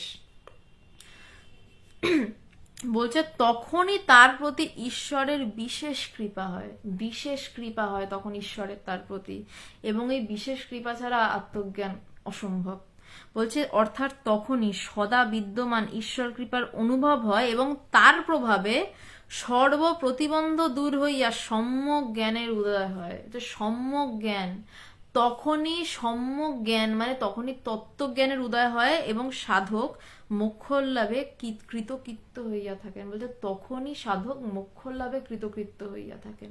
তাহলে কি কি গেল? প্রথমে আত্মকৃপা লাগলো, বলছে আত্মকৃপা সহায়ে আমার মোক্ষের ইচ্ছা তীব্র হতে থাকছে এবং আমি হাল ছাড়ছি না। ওই কথাটা, ধৈর্য খোঁটা ধরে জুঝি, হাল ছাড়ছি না। এবং আমায় এমন ভাবে নিজেকে জানতে চাইছি, এমন ভাবে আত্মকৃপা যে আমি আমাকে জেনেই ছাড়বো, আমার আর অন্য কিছু পোষাচ্ছে না, আমার অন্য কোনো বিষয় চোখে আর ধরা পড়ছে না, আমার অন্য কিছু দেখলে আমার বিরক্তি উৎপাদন হচ্ছে, আমি শুধু নিজেকেই জানতে চাইছি।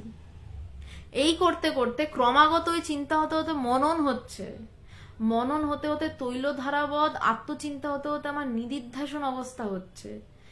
আমার তো কাছে তখন বাইরের জগৎ বলে কিছু নেই, আমি কেবল নিজেকে খুঁজে যাচ্ছি। কোনো কৃষ্ণকালীকে খুঁজছি না, শিবকে খুঁজছি না, নিজেকে খুঁজছি আমি তখন পাগলের মতন। আমার কাছে কারুর অস্তিত্ব নেই। সেই অবস্থাকে নিদিধ্যাসন অবস্থা। তারও গভীরে গিয়ে আমার সমাধি হচ্ছে, বারবার আমার জগৎ সরে যাচ্ছে, কিন্তু তাও আমার কাছে তত্ত্বজ্ঞান ধরা পড়ছে না। তারপর আমি হতচকিত হয়ে যাচ্ছি যে আমার হচ্ছে না কেন, আমি সেই তত্ত্বজ্ঞান পাচ্ছি না কেন। তখন গুরু বা ঈশ্বরের কৃপা আসছে, তারপর তার কৃপায় সেই তত্ত্বজ্ঞান লাভ, এবং আমার জীবন কি হচ্ছে না, কৃতকৃত্য হচ্ছে, আমার জীবন ভরে যাচ্ছে, আর আমার কিছুর দরকার নেই।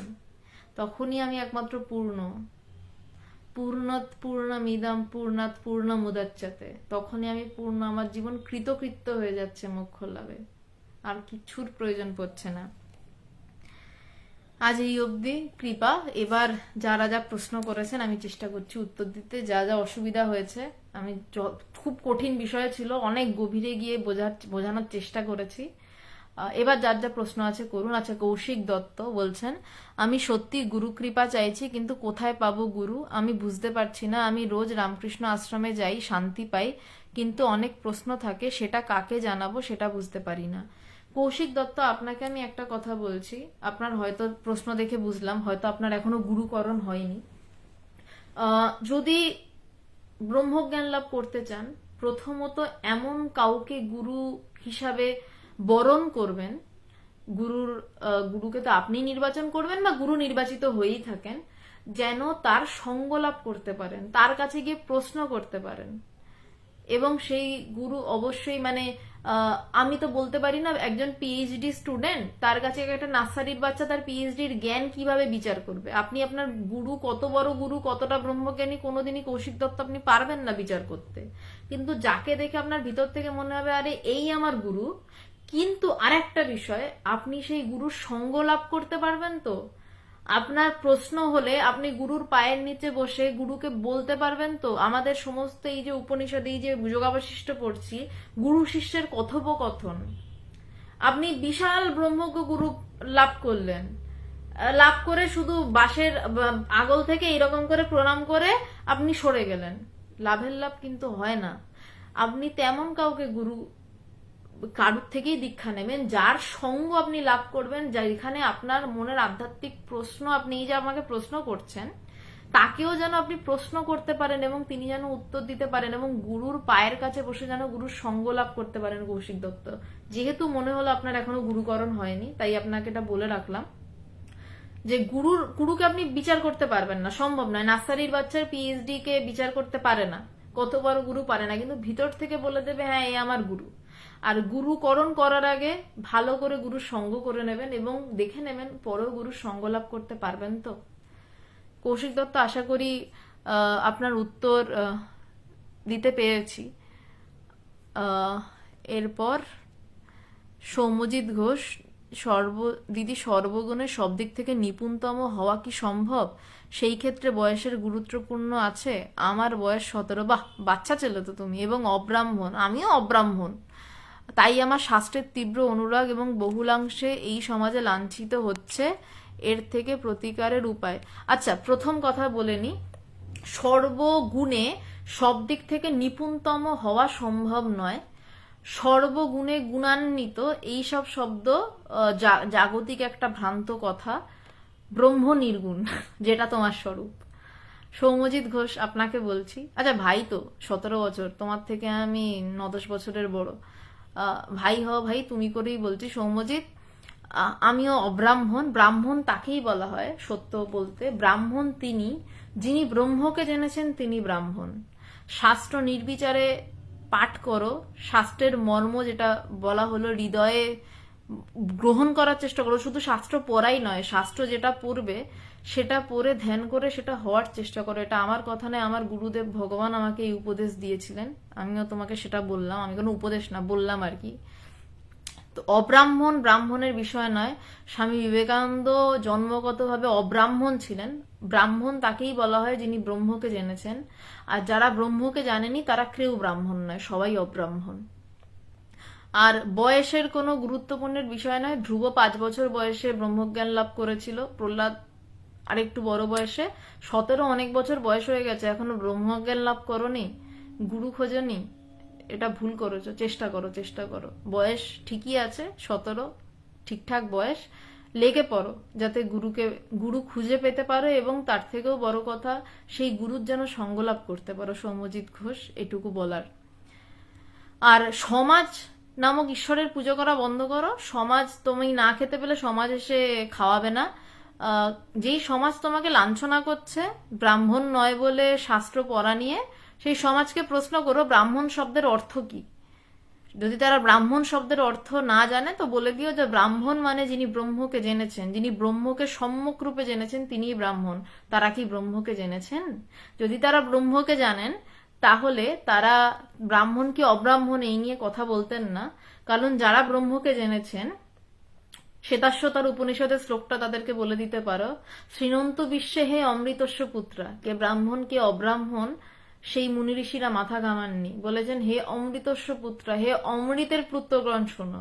যে ব্রাহ্মণ সে সবাইকে অমৃতের পুত্রগণ বলবে, ব্রাহ্মণ অব্রাহ্মণ নিয়ে মাতামাতি করবে না।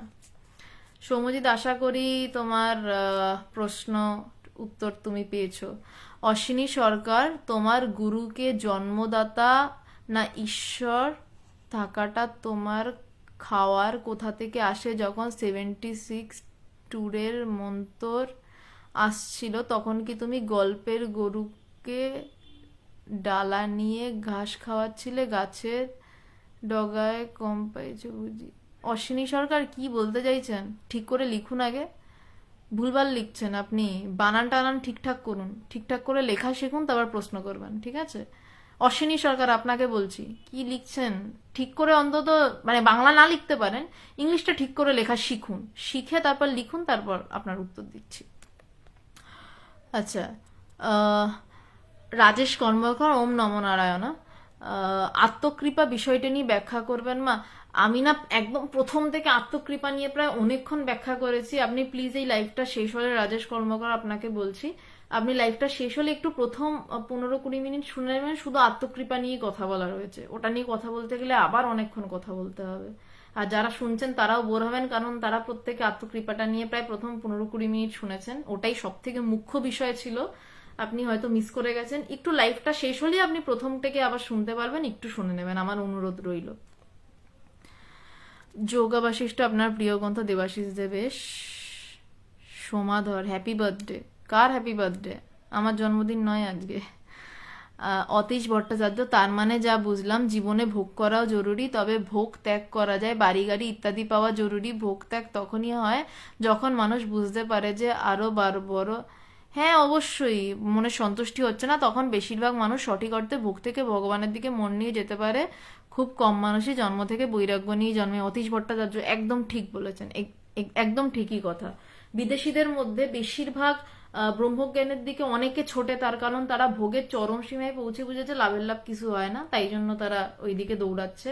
আর যাদের মধ্যে এখনো ভোগের খিদে রয়েছে তারা ভোগটা করে নিক। তো আপনি একদম ঠিক বলেছেন। সোমাধর, বিল্লরে বার্থডে চলে গেল। আপনার কথা আমি বুঝতে পারছি না সোমাধর, আপনি কি বলছেন।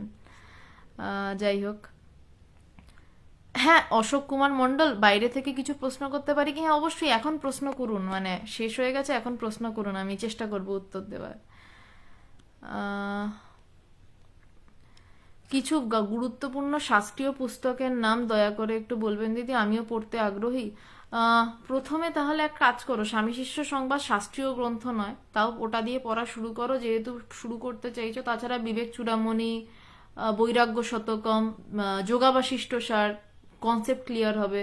তাছাড়া সরল পঞ্চদশী বা পঞ্চদশী, এইগুলো পড়ো, কিন্তু শুধু পড়ে যেও না।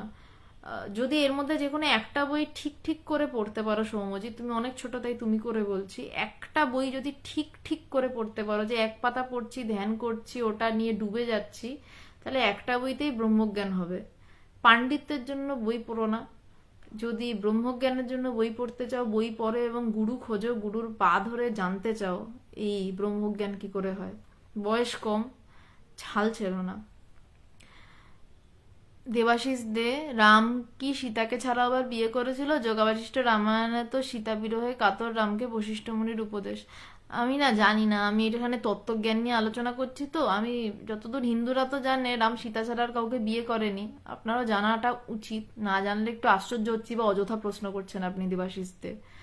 রাম সীতাকে ছাড়াও বিয়ে করেছিল কিনা সবাই জানে করেনি, আপনি অযথা প্রশ্ন কেন করছেন? যাই হোক, নিখিলেশ ধন্যবাদ, লীনাদি ধন্যবাদ। আচ্ছা, বাপ্পা দত্ত, নির্বিকল্প সমাধিতে কি সব জীবের মধ্যে নিজেকে অনুভব করা যায়? নির্বিকল্প সমাধিতে আপনি জীবই খুঁজে পাবেন না। নিজেকেই যেখানে খুঁজে পাওয়া যায় না, সেখানে আবার জীবের মধ্যে নিজেকে অনুভব অনেক লম্বা গল্প। বাপ্পা দত্ত আপনাকে বলছে নির্বিকল্প সমাধিতে সব জীবের মধ্যে নিজেকে অনুভব করা যায়, সব তো পরের অনেক লম্বা গল্প। প্রথমত নিজেকেই খুঁজে পাবেন না, তো অন্য জীব কোথা দিয়ে পাবেন? আপনার গুরু কৃপায় প্রার্থনা করি আপনার নির্বিকল্প সমাধি হোক, তাহলে আপনি এই প্রশ্নের উত্তর যথার্থ বুঝতে পারবেন। তবে হ্যাঁ, এটা বলতে পারি, ওই সমাধি থেকে নেমে আসার পর সব কিছুতে আমি, সবটা আমি, এই বোধ হয়। আলাদা করে কিছু খুঁজে পাওয়া যায় না, আলাদা জীব, শিব, ইঁদুর, বেড়াল খুঁজে পাওয়া যায় না। সবকিছু একটা যেন মনে হয় আকারের মতন, কিন্তু আলাদা কিছু হয় না, মিলেমিশে ঘেটে ঘুটে যায়। তবে নির্বিকল্প অবস্থায় আপনি নিজেকেই পাবেন না, তো জীবের কি প্রশ্ন, শিবেরই বা কি প্রশ্ন? বাপ্পা দত্ত আশা করি উত্তর পেয়েছেন। আর গুরুকে ধরুন যাতে এই অবস্থায় পৌঁছাতে পারেন। ডালিপাল বিন্দু বুঝতে পারলাম, আমি জানি না আপনি কি বুঝেছেন, আমি বুঝলাম না ডালিপাল আপনি কি লিখেছেন। স্বর্ণময়ী মণ্ডল, যোগাবাশিষ্ট সার কোথায় কিনতে পারবো? আপনি উদ্বোধনের যে কোনো, রামকৃষ্ণ মিশনের যে কোনো আশ্রমে পেয়ে যাবেন। অতীশ ভট্টাচার্য, তেমন গুরু চেনা তো মুশকিল, তেমন গুরু পাওয়া ভাগ্যের ব্যাপার। হ্যাঁ, সত্যি তেমন গুরু পাওয়া ভাগ্যের ব্যাপার। আমার কপাল ভালো, আমি তেমন গুরু পেয়ে গেছি, আমার কপাল ভালো। এখন আপনি দেখুন আপনার কপাল কেমন। অতীশবাবু আপনাকে বললাম। রিয়া দত্ত, গুরুকরণ কি আবশ্যিক ব্রহ্মজ্ঞান লাভ করার জন্য? অতি আবশ্যিক। রিয়া দত্ত, গুরুকরণ ছাড়া ব্রহ্মজ্ঞান হবেই না, হবেই না, এত জোর দিয়ে বলছি, কারণ ওই নিজে ব্রহ্মজ্ঞান লাভ হয় না। এত এই যোগাবাশিষ্ট তো বশিষ্ঠদেব তাই বলছিলেন, গুরু কৃপা লাগবেই, তাছাড়া কিছুতেই ব্রহ্মজ্ঞান লাভ হয় না। একটা ছোট্ট গল্প বলি। 5 বছরের ছেলে ধ্রুব যখন হরিকে ডাকছে বাবার উপর, সে অভিমান করে জঙ্গলের মধ্যে হরি হরি করে জপ করে যাচ্ছে, তার তেজে ত্রিভুবন ছাড়খাড় হতে বসেছে, কিন্তু হরি এসে তাকে দেখা দিতে পারছেন না, কারণ তার গুরুকরণ হয়নি। তখন নারদকে নারায়ণ নির্দেশ দিলেন যে নারদ, তুমি গিয়ে আগে ওর গুরুকরণ করাও, নইলে আমি তার সামনেই যেতে পারছি না। নারদ গিয়ে তারপর ধ্রুবকে মন্ত্র দিলেন, তারপর গিয়ে নারায়ণ তার সামনে যেতে পারলো। এটা তো একটা পুরাণের গল্প, কিন্তু বাস্তব জীবনে আমি আমার আধ্যাত্মিক জীবন থেকে বলছি, রিয়া দত্ত, আপনাকে গুরুকরণ ছাড়া ব্রহ্ম জ্ঞান লাভ করতে পারবেন না। আপনি সারা জীবন চেষ্টা করতে পারেন এবং আমার কথাটা মিলিয়ে যেতে পারেন, হবে না। শুভম ঘোষ, সঠিক গুরু চেনার উপায় কি? দেখুন, ওরকম ভাবে তো আপনি চিনতে পারবেন না, মানে ওই যে বারবার বলছি, পিএইচডির একটা ফিজিক্সের স্টুডেন্টকে একটা নার্সারির বাচ্চা কিছুতেই বুঝতে পারবে না। তো আমরা তো সবাই নার্সারির বাচ্চা, তো গুরু তো পিএইচডি তে ঘুরছেন, তো ভিতর থেকে একটা বোঝা যায়। বাচ্চাও যেমন, একটা নার্সারির বাচ্চাও যখন কোনো টিচারের কাছে পড়ে, তখন না সে টিচারটাকে ভালোবেসে ফেলে এবং কোনো টিচারকে বলে না মা এর কাছে পড়বো না, এ ভালো না। তো তেমনই আমরা, গুরু দেখে মনে হয় আরে এ তো আমার, এই তো আমার নিজের।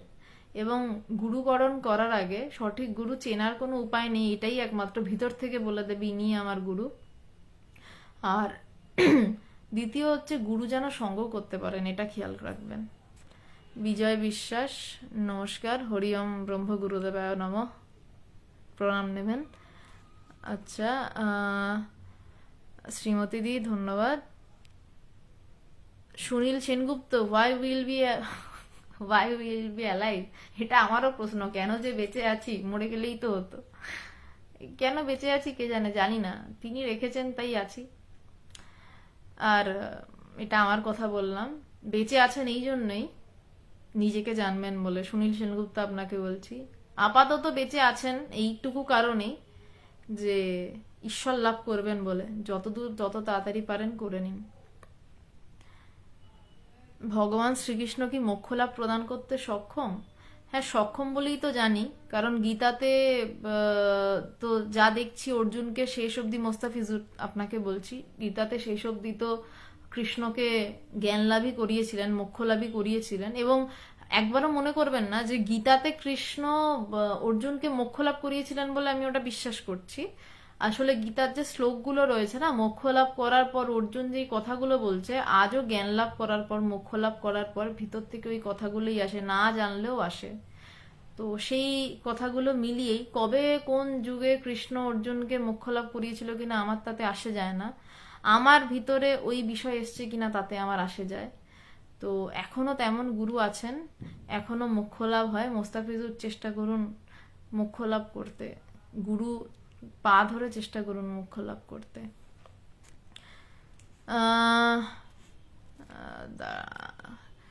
সুমন্ত্রবান, সব তার ইচ্ছায় হয় নাকি সব মানুষের ইচ্ছায় হয়, নাকি কিছুটা মানুষের ইচ্ছায় কিছুটা ঈশ্বরের ইচ্ছানুসারে হয়? না, আমি তো লিখে জানাতে পারছি না, মুখে বলছি সুমন্ত্র। সব তার ইচ্ছায় হয় যখন তুমি এটা বোঝো যে সব তারই ইচ্ছায় হচ্ছে। আর যখন তুমি বোঝো সব মানুষের ইচ্ছায় হয়, তখন সব মানুষের ইচ্ছাতেই হয়। আর সত্য সত্য হচ্ছে তোমার ইচ্ছা বা তার ইচ্ছা বলে গল্পটা নেই, সব তারই ইচ্ছায় হয়। কিন্তু যতক্ষণ না তুমি এটা বুঝছো ততক্ষণ এটা বোঝানো অসম্ভব সমুদ্র। শুভম ঘোষ, সঠিক গুণ চেনার উপায়কে অনেকবারই উত্তর দিয়েছি, একটু রিমাইন্ড করে নেবেন। কিরণ, ভালো থাকবেন। ব্রহ্মবাদ কি নাস্তিকবাদের কাছাকাছি? একদমই নয়, ব্রহ্মবাদ নাস্তিকবাদের একদম উল্টো। তবে হ্যাঁ, যারা নাস্তিক হয় তাদের পক্ষে ব্রহ্মবাদটা বোঝা একটু সুবিধা হয়। ব্রহ্মবাদ মানে নিজেকে জানা, নাস্তিকবাদ মানে শূন্যবাদ, কিছুই নেই। কিন্তু নাস্তিকবাদ যারা, নাস্তিকবাদী যারা, তাদের মনটা একটু পরিষ্কার থাকে, বেশি আস্তিকতা, অনেক কিছু জ্যাবরা হয়ে থাকে ভুলভাল কনসেপ্ট দিয়ে, ওইটাতে ঘেঁটে থাকে না, তাই জন্য তাদের জন্য ব্রহ্মবাদ বুঝতে সুবিধা হয়। খুব ভালো লাগলো আজকের ডিসকাশনটা, ব্যাখ্যাগুলো খুব ভালো হয়েছে, খুব ভালো লাগলো, ধন্যবাদ জিৎ। আচ্ছা, আর আর কোনো প্রশ্ন আপাতত? সৌম্যজিৎ ঘোষ, পথপ্রদর্শক হিসাবেই পাশে থাকার চেষ্টা করব, তবে সৌম্যজিৎ গুরু খোঁজো, আমার আর কিছু বলার নেই তোমাকে। 17 বছর বয়স, বয়স কম, গুরু খোঁজো, জ্ঞান লাভের চেষ্টা করো। একাধিক গুরু কি গ্রহণ করা যায়? ঝুমুর মালিক, হ্যাঁ যায়, কিন্তু না করলেই ভালো। যদি আপনি কারোর থেকে দীক্ষা গ্রহণ করে থাকেন এবং হয়তো তাকে ঠিক সেভাবে আর মানতে পারছেন না, কোনো কারণে বা কিছু কারণে সমস্যা হয়তো কিছু হয়েছে, সেক্ষেত্রে আপনি অন্য গুরু গ্রহণ করতে পারেন। কিন্তু আপনার যদি টেন্ডেন্সি থাকে যে 1000 রকমের গুরু করব, তাহলে মুশকিল। চেষ্টা করবেন যার কাছে দীক্ষা নেবেন তার কাছেই থেকেই ওই লাভ করার। কিন্তু মানুষ তো ঠকেও, মানে ঠকার ব্যাপারও তো আছে। যদি আপনি একটা জায়গায় গিয়ে বুঝতে পারেন যে না, ব্যাপারটা হচ্ছে না, কিছু একটা ভুল হচ্ছে, তখন তার প্রতি শ্রদ্ধা নিয়ে আপনি অন্য কারোর থেকে দীক্ষা নিতে পারেন, এটা শাস্ত্রসম্মত। ঝুমুর মাল্লিক, আপনাকে বললাম। যাদের গুরু দীক্ষা দিয়ে চলে গেছেন তার সাথে আর দেখা হয় না, তাই করণীয় কি? তাই করণীয়, নরোত্তম দত্ত, তার করণীয় হচ্ছে আর একজন কোনো ব্রহ্মবিজ্ঞানী মানুষকে খোঁজা, যিনি গুরু পদবাচ্য, যিনি কেমিস্ট্রিতে পিএইচডি, আর একজন কেমিস্ট্রি পিএইচডিতে একই সাবজেক্ট জানবেন। তো তার থেকে একটা দীক্ষা নেওয়ার দরকার নেই, কিন্তু তার থেকে বিষয়টা জানুন, তার শরণাগত হন, গুরুকে স্মরণ মনন করুন, যার যিনি আপনার যিনি দীক্ষা নিয়ে, যে গুরু দীক্ষা দিয়ে দেহ ছেড়েছেন তাকে স্মরণ মনন করুন, এবং আরো একজন কাউকে খুঁজুন, সমাধিমান ব্যক্তি, যিনি আপনাকে সাহায্য করতে পারেন এই পথে, এবং তার কাছে প্রার্থনা করুন যাতে তিনি আপনাকে গুরু প্রদর্শিত পথে আরো এগিয়ে নিয়ে যেতে পারেন। নাস্তিক কাকে বলে তাহলে? যে কিছু মানে না, ব্রহ্ম আছে তাও মানে না, মানে নিজে আছি তাই মানে না, তাই সে নাস্তিক। নিজে মানে সে মানে হচ্ছে শুধু তার স্ট্রাকচার বোঝে, মানে সুদীপ্ত মানে আপনি ছেলে, হ্যাঁ, সুদীপ্ত মজুমদার মানে আপনি যে নাস্তিক আপনার হিসাবেই বলছি, সে জানে সুদীপ্ত মজুমদারই এক এবং অদ্বিতীয়, আর কোনো নেই। সুদীপ্ত মজুমদার আজকে যেরকম আছে তেমনই থাকবে, তার এই শরীরটাই সত্য। তার বয়স আর 30 বছর পর সে তার যে শরীরটা, সেই শরীরটার কথাও সে ভাবে না, সে ভাবে সুদীপ্ত মজুমদার মানে সুদীপ্ত মজুমদার, আমি সত্য। আর ব্রহ্ম মানে যে ব্রহ্মবাদী, সে হচ্ছে যে তার সুদীপ্ত মজুমদার ছাড়িয়ে, সুদীপ্ত মজুমদারের মন বুদ্ধি ছাড়িয়ে ভিতরের যে চিরন্তন সত্তা তাকে যে খোঁজে, সে আস্তিক, ঠিকঠাক। আর নাস্তিক হচ্ছে যে সুদীপ্ত মজুমদারের ওই নাম এবং রূপটাকেই যে সত্য বলে জেনে বসে রয়েছে। আশা করি বোঝাতে পারলাম। মুক্তি মানে কি? মুক্তি মানে নিজেকে জানা, এই মন বুদ্ধি চিত্ত অহংকারের পারে গিয়ে যে চিরন্তন সত্য তাকে জানাটাই মুক্তি। এই গোটা লাইফটা প্রায় সেটা নিয়ে নেওয়া হয়েছে সুতপা আচার্য। আপনাকে বলছি, এটা শেষ হলে একটু আর একবার একটু শুনে নেবেন, আপনি ভালো বুঝতে পারবেন, আশা করতে পারি। রামকৃষ্ণ মাইতি, নমস্কার।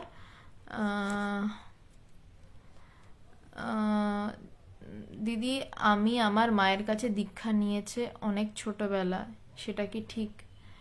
আপনি আপনার মায়ের কাছে দীক্ষা নিয়েছেন? বাহ, এরকম সুযোগ তো সবার হয় না। হ্যাঁ, ভুলের তো কিছু নেই কৃষ্ণা সরকার, আপনাকে বলছি ভুলের তো কিছু নেই। আপনি যদি সেই দীক্ষা মন্ত্রে আপনি ব্রহ্মজ্ঞান লাভ করতে পারেন, ভুল কি? দারুণ ব্যাপার। মায়ের কাছে দীক্ষা নিয়েছেন, দারুণ ব্যাপার। মাকেই ধরুন, কি করে ঈশ্বর লাভ হবে, কবে ব্রহ্মজ্ঞান হবে? দীক্ষা দিলেই তো হবে না, ব্রহ্মজ্ঞান লাভ তো করতে হবে, করতেই হবে। তো ভালো তো, মাকে পেয়েছেন মানে সর্বক্ষণ গুরুর সঙ্গ লাভ হচ্ছে, এর থেকে ভালো আর কি হয়? রাকেশ দাস, কোথায় গেলে সদ্গুরুর দেখা পাওয়া যাবে? দেখুন, আমি আমার গুরুকে সদ্গুরু বলে জানি, আমি আপাতত তো আর কাউকে চিনি না। আমি আমার গুরুকে দিনে দেখেছি, সবসময় দেখেছি। ভগবান আমার যার পিছনে যার ছবি রাখা রয়েছে, জাস্ট ড্রেসটা লাল। হি ইজ নট আ তান্ত্রিক বা তন্ত্র মতের কোনো বিষয় নয়, উনি অদ্বৈতবাদী গুরু। অদ্বৈতবাদী ওনার একমাত্র বিষয়। তো সেদিনের একটা ঘটনার জন্য লাল ড্রেস পরা, তো এই ফটোটা আমার পছন্দ তাই রাখা। তো আপনি যদি গুরুর কথা বলেন, তো আমি আমার গুরুকেই চিনি, ভগবান বলে আমি ওনাকে ডাকি। তো এটাই বলতে পারি। সুরজিৎ মণ্ডল, আমি কোন গুরু আশ্রয় করব, গুরু কোথায় পাবো? আপনি কোন গুরু আশ্রয় করবেন সেটা তো আপনি জানেন। বারবার বলছি যে ভিতর থেকে যাকে দেখে মনে হবে এই আমার গুরু, সে। আর গুরু কোথায় পাবো যদি এইটা জিজ্ঞাসা করেন, তাহলে বলবো আমি তো আমার গুরুকে পেয়েছি, ভগবানকে, তো আপনাকে তারই কথা বলবো। এখন কোভিডের জন্য আশ্রম বন্ধ, পরে কখনো চাইলে আসতে পারেন। বিরাটিতে আশ্রম রয়েছে, রেল স্টেশনের খুব কাছেই, বণিক মোড়ে। বিরাটি মায়ের বাড়ি আশ্রমের নাম। দক্ষিণ কলকাতায় বেদান্ত আশ্রমের নাম, সাউথ সিটির খুব কাছেই। দক্ষিণ কলকাতায় সাউথ সিটির কাছেই বেদান্ত আশ্রম রয়েছে, এবং হালদুতেও একটি আশ্রম রয়েছে। ওখানে ভগবানের সাথে দেখা করতে পারেন। ভগবান সবার সাথেই দেখা করেন, আমার যিনি গুরুদেব সবার সাথেই দেখা করেন, কথা বলেন, কিন্তু কোভিডের জন্য এখন আশ্রম বন্ধ রয়েছে। আচ্ছা, আমরা কি চরিত্র গুণাবলী নিয়ে জন্মাই? তা আমরা নিজে ঠিক করি না, প্রকৃতির নিয়তি না ভগবান তা ঠিক করে পাঠান। তাহলে আমাদের নিজের কি আছে? নিজের ইচ্ছাও কি আসলে আমাদের নিজের? না, নিজের ইচ্ছাও নিজের নয়। নিজের কিছুটা, আবার অন্য কিছুটা, এটা আবার একটা লম্বা ডিসকাশন, অন্য কোনোদিন আলোচনা করব। কি বলছেন আপনাকে? না, গৌতম কর্মকার, না না, আমাকে একদম গুরু মানবেন না, আমি গুরু পদবাচ্যই নই। আমাকে গুরু মানার কোনো দরকার নেই। আমি বড়জোর একটু হেল্প করতে পারি, গুরুকে পাওয়ার পথে একটু ধাক্কা মেরে গিয়ে দিতে পারি, এইটা আমি পারি। আপনি আমার গুরুর কাছে আসুন, বা আপনি আমাকে মেসেজ করতে পারেন, বা আপনাকে আমি ফোন নাম্বার দিয়ে দিতে পারি, আমাদের অফিসিয়াল ফোন নাম্বার। আমার গুরু ভগবান, পিছনে যার ফটো দেখছেন, ওনাকে আপনি গুরু মানতে পারেন। মেনে যদি ঠিক ঠিক মানতে পারেন, ব্রহ্মজ্ঞানী হবেন, এটুকু বলতে পারি। যদি ঠিক ঠিক মানতে পারেন, বা আপনার চাওয়া যদি ঠিক থাকে, আমি গুরু পদবাচ্যই নেই, আমাকে একদম গুরু মানবেন না। যে গুরু ভাগবত পাঠের কথা বলে সেখান থেকে মুক্তির পথে যাব, মানে সুতোপাশা, আপনার প্রশ্নটা বুঝলাম না। যে গুরু ভাগবত পাঠের কথা বলে সেখান থেকে মুক্তির পথে যাব, মানে বুঝলাম না। শেখর দাস, ভগবানকে বা কাকে ভগবান বলা যায়? আমার গুরুকে আমি ভগবান বলি, এবং ভগবান শাস্ত্রে যাকে বলতে বলছে, এবং শাস্ত্রের একদম সোজা কথা হচ্ছে গুরুই ভগবান। তারপরেও যদি আলাদা করে ব্যাখ্যা চান যে 6টি গুণ যার মধ্যে বিদ্যমান, পূর্ণরূপে ঐশ্বর্য, পূর্ণ জ্ঞান, পূর্ণ বৈরাগ্য, এই ধরনের 6টি গুণ, আরো 3টে রয়েছে, এখন এটা নিয়ে আর কথা বাড়াচ্ছি না। এটা আবার আবার ভাগবত তত্ত্বের আলোচনায় চলে যাচ্ছে, অদ্বৈতবাদ থেকে ভাগবত তত্ত্বের আলোচনায় যাচ্ছি না এখন। তাকে ভগবান বলা যায়। আপনি ঈশ্বরকে তো বিশ্বাস করেন? হ্যাঁ, ঈশ্বরকে অবশ্যই বিশ্বাস করি, হাজারবার বিশ্বাস করি। আপনি তো জিজ্ঞাসা করেছিলেন সুদীপ্ত মজুমদার যে নাস্তিকতা নিয়ে প্রশ্ন করেছিলেন, তাই আমি আপনাকে আপনাকে সেই উত্তরটাই দিয়েছিলাম। আমি ঈশ্বরকে বিশ্বাস করি, কেন করব না? আমি নিজেকে বিশ্বাস করি, আমি ঈশ্বরকে বিশ্বাস করব না? নিজেকে বিশ্বাস করে ঈশ্বরকে বিশ্বাস, কিন্তু নিজেকে বিশ্বাস বলতে আমার এই দেহটাকে নয়, ভিতরের এক সত্তা রয়েছে, সেই সত্তাটাকে বোধ করার নাম ঈশ্বর বিশ্বাস। ঈশ্বর সবাই বিশ্বাস করে না, 1-2 জন ঈশ্বর বিশ্বাস করে। কেন বলছি সবাই বিশ্বাস করে না, এইটা দিয়ে আমি আজকে শেষ করবো। আর প্রশ্ন আজকে আর করবেন না, প্রায় 10টা বাজে। সুদীপ্ত মজুমদার, আপনার শুভজিৎ মন্ডল, আপনার গুরু কি বেদ মানে? অবশ্যই বেদান্তবাদী গুরু, বেদ মানবেন না কেন? সুদীপ্ত মজুমদার, এই ঈশ্বর বিশ্বাসের বিষয়ে বলছি। স্বামীজি এবং স্বামী বিবেকানন্দ এবং ঠাকুরের একটা কনভারসেশন হয়েছিল। তো স্বামীজি ঠাকুরকে বলছে সবাই ঈশ্বর মানে, সবার এত কষ্ট কেন? তো ঠাকুর বলছে তুই ঠিক বলছিস, সবাই ঈশ্বর মানে। তো স্বামীজি বলছেন হ্যাঁ, সবাই ঈশ্বরকে বিশ্বাস করে। তখন ঠাকুর স্বামীজিকে বলেছিলেন, নরেন্দ্রনাথ দত্তকে, যে তুই একটা ঘরে শুয়ে আছিস আর পাশের ঘরে তালা দেওয়া নেই, না, পাশের ঘরে একটা তালা দেওয়া রয়েছে, ছোট্ট তালা, সেই ঘরটায় পুরো সোনা হিরে জহরত নিয়ে ভর্তি। সে একটা চোর একটা ঘরে শুয়ে আছে, সেই চোরের পাশের ঘরই একটা ছোট্ট তালা দেয়া, হিরে জহরত নিয়ে ভর্তি। চোরটা কি করবে? তা নরেন্দ্রনাথ দত্ত বলছে চোরটা যেভাবে হোক পুরো তালা ভেঙে যত পারে মাণিক্য নিয়ে পালিয়ে যাবে। তখন ঠাকুর বললেন যে যদি কেউ জানে তার ভিতরেই ঈশ্বর বসে রয়েছেন, সে সেই ঈশ্বরকে অনুভব না করে কি এই জগৎ নিয়ে ঘুরে বেড়াতে পারে রে? তো এই জন্যই বললাম ঈশ্বর বিশ্বাস অতি অবশ্যই করি, এবং সেই বিশ্বাসের নাম, নিজেকে বিশ্বাস করার নামে ঈশ্বর বিশ্বাস। হ্যাঁ, আমি বিশ্বাস করি, আমি নামরূপটাকে বিশ্বাস করি না, নিজেকে বিশ্বাস করি। আচ্ছা, কি বলছেন আপনি সুদীপ্ত মজুমদার? কি বলছেন বুঝতে পারছি না। প্রশ্ন তো কেন করেন? কি বলছেন আপনি সুদীপ্ত মজুমদার? আপনার কথা বুঝতে পারছি না। শঙ্কর প্রসাদ বলছেন শাস্ত্রগ্রন্থ পাঠ করে তত্ত্বকথা শুনে ব্রহ্মজ্ঞান লাভ করা সম্ভব নয়, ব্রহ্মজ্ঞানের পথে একটু এগোতে পারেন, গুরু পাদপদ্ম ছাড়া, গুরুকে না ধরে কখনোই ব্রহ্মজ্ঞান লাভ আপনি করতে পারবেন না। ঈশ্বরকে বিশ্বাস করি মহা অজানা হিসাবে, প্রার্থনা করি তিনি আপনার জানা হন। অদ্বৈতবাদের পথে চলাতে সংসার থেকে মুক্তি হতে পারে, হ্যাঁ হতে পারে, কিন্তু পড়েই কারোর মুক্তি হয় না, গুরু ছাড়া মুক্তি হয় না। বিবেকানন্দের বাণী ও রচনা সংগ্রহ করেছি, কিভাবে শুরু করব? স্বামী শিষ্য সংবাদ দিয়ে শুরু করুন, বুঝতে পারবেন। সায়ন্তন চক্রবর্তী, আপনারা একজন গৃহীকে ভগবান বলেন কেন? আমার গুরু একজন গৃহী, আমার গুরুকে আমি ভগবান বলে ডাকি। এবং আমি আমার পরিচয়টা তাহলে একটু দিই। আমি একজন ফার্মাসিস্ট, B.Pharm, সায়েন্সের স্টুডেন্ট। আমি চাকরি করতাম, চাকরি ছেড়ে দিয়েছি আধ্যাত্মিক পথে যাব বলে, এবং ভগবান নিজেও রেলে চাকরি করতেন। সব ছেড়ে দিয়ে ভগবানের কাছে প্রায় 10 বছর হয়ে গেল, এবং আমি এতক্ষণ প্রায় 1 ঘন্টার উপর হয়ে গেল বেদান্ত নিয়ে কথা বলছি। তা আমার কথাই কি যথেষ্ট নয় যে আমার গুরুকে আমি কেন ভগবান বলে ডাকি সেটা বোঝার জন্য? গৃহী বা সন্ন্যাসীর কি এখানে কোনো প্রয়োজন আছে? প্রথমত আমার গুরু তো অতি অবশ্যই নির্বিকল্প সমাধিবান পুরুষ, সেটা তো বুঝতেই পারছেন। অন্তত আমি কথা যেগুলো বলছি সেগুলো তো কোনো বেকার কথা বলছি না, অন্য কথাও বলছি না। তো সেই জন্য ভগবান বলি, সেটা তো। আর তাছাড়া কেন ভগবান বলি সেটা আরো অনেক তার লীলার ব্যাপার রয়েছে, সেটা ভাগবত তত্ত্বের দিকে চলে যায়, অবতার তত্ত্ব পুরো আলাদা একটা বিষয়ে চলে যায়। এবং সায়ন্তন চক্রবর্তী, আপনার জ্ঞাতার্থে জানিয়ে রাখি, আমি ভগবানকে প্রায় 6 বছর ধরে দেখেছি যে কেন ওনাকে ভগবান বলা হয়। 6 বছর ধরে চেকিং করেছি বলতে পারেন, তার আগে ভগবান বলিনি, কারণ বিজ্ঞানের ছাত্রী তো, ভালো করে দেখে শুনে নিয়ে তবে ভগবান বলেছি। শুধু অদ্বৈতবাদের দিক থেকে আজকে উত্তর দিলাম। এই যে গৃহী শব্দটা বললেন, গৃহী বা সন্ন্যাসীর সাথে ব্রহ্মজ্ঞানীর সম্পর্ক নেই, ব্রহ্মবিজ্ঞানীর সম্পর্ক নেই। অন্তত আমি তার শিষ্য, আমার কথা শুনে অন্তত আমার গুরুর পরিচয় কিছুটা তো পাচ্ছেন। যাই হোক, আজকে আর কোনো প্রশ্নের উত্তর দেব না। গৌতম কর্মকার ফোন নম্বরটা লাইভ শেষের পরে দিয়ে দিচ্ছি। আমার গুরুদেবের নাম আমি ধরে ডাকি না, আমি তাকে ভগবান বলেই ডাকি। আমার পিছনে তার ফটো রয়েছে, দেখতে পারবেন। আর আমার গুরুকে ভগবান বলেই ডাকি, শ্রাবণী চক্রবর্তী। আপনাকেও বলছি, অ্যাড্রেস আর ফোন নাম্বার যারা চাইছেন আমি এটা শেষের পরে দিয়ে দিচ্ছি। বিরাটি স্টেশন থেকে খুব কাছেই, বণিক মোড়ের দিকে যেতে গেলে মায়ের বাড়ি। আর দক্ষিণ কলকাতায় বেদান্ত আশ্রম রয়েছে। তারপর আপনি মানে ফোন করে নেবেন বেটার, কারণ ভগবান কখন কোথায় থাকেন সেটা একটু মুশকিল, মানে বিভিন্ন আশ্রমে থাকেন। আর কোভিডের জন্য এখন সব আশ্রমই বন্ধ। অভিষেক দাস, জীবনে সন্ন্যাস গ্রহণ করতে হয় নাকি সন্ন্যাস জীবনে ঘটে?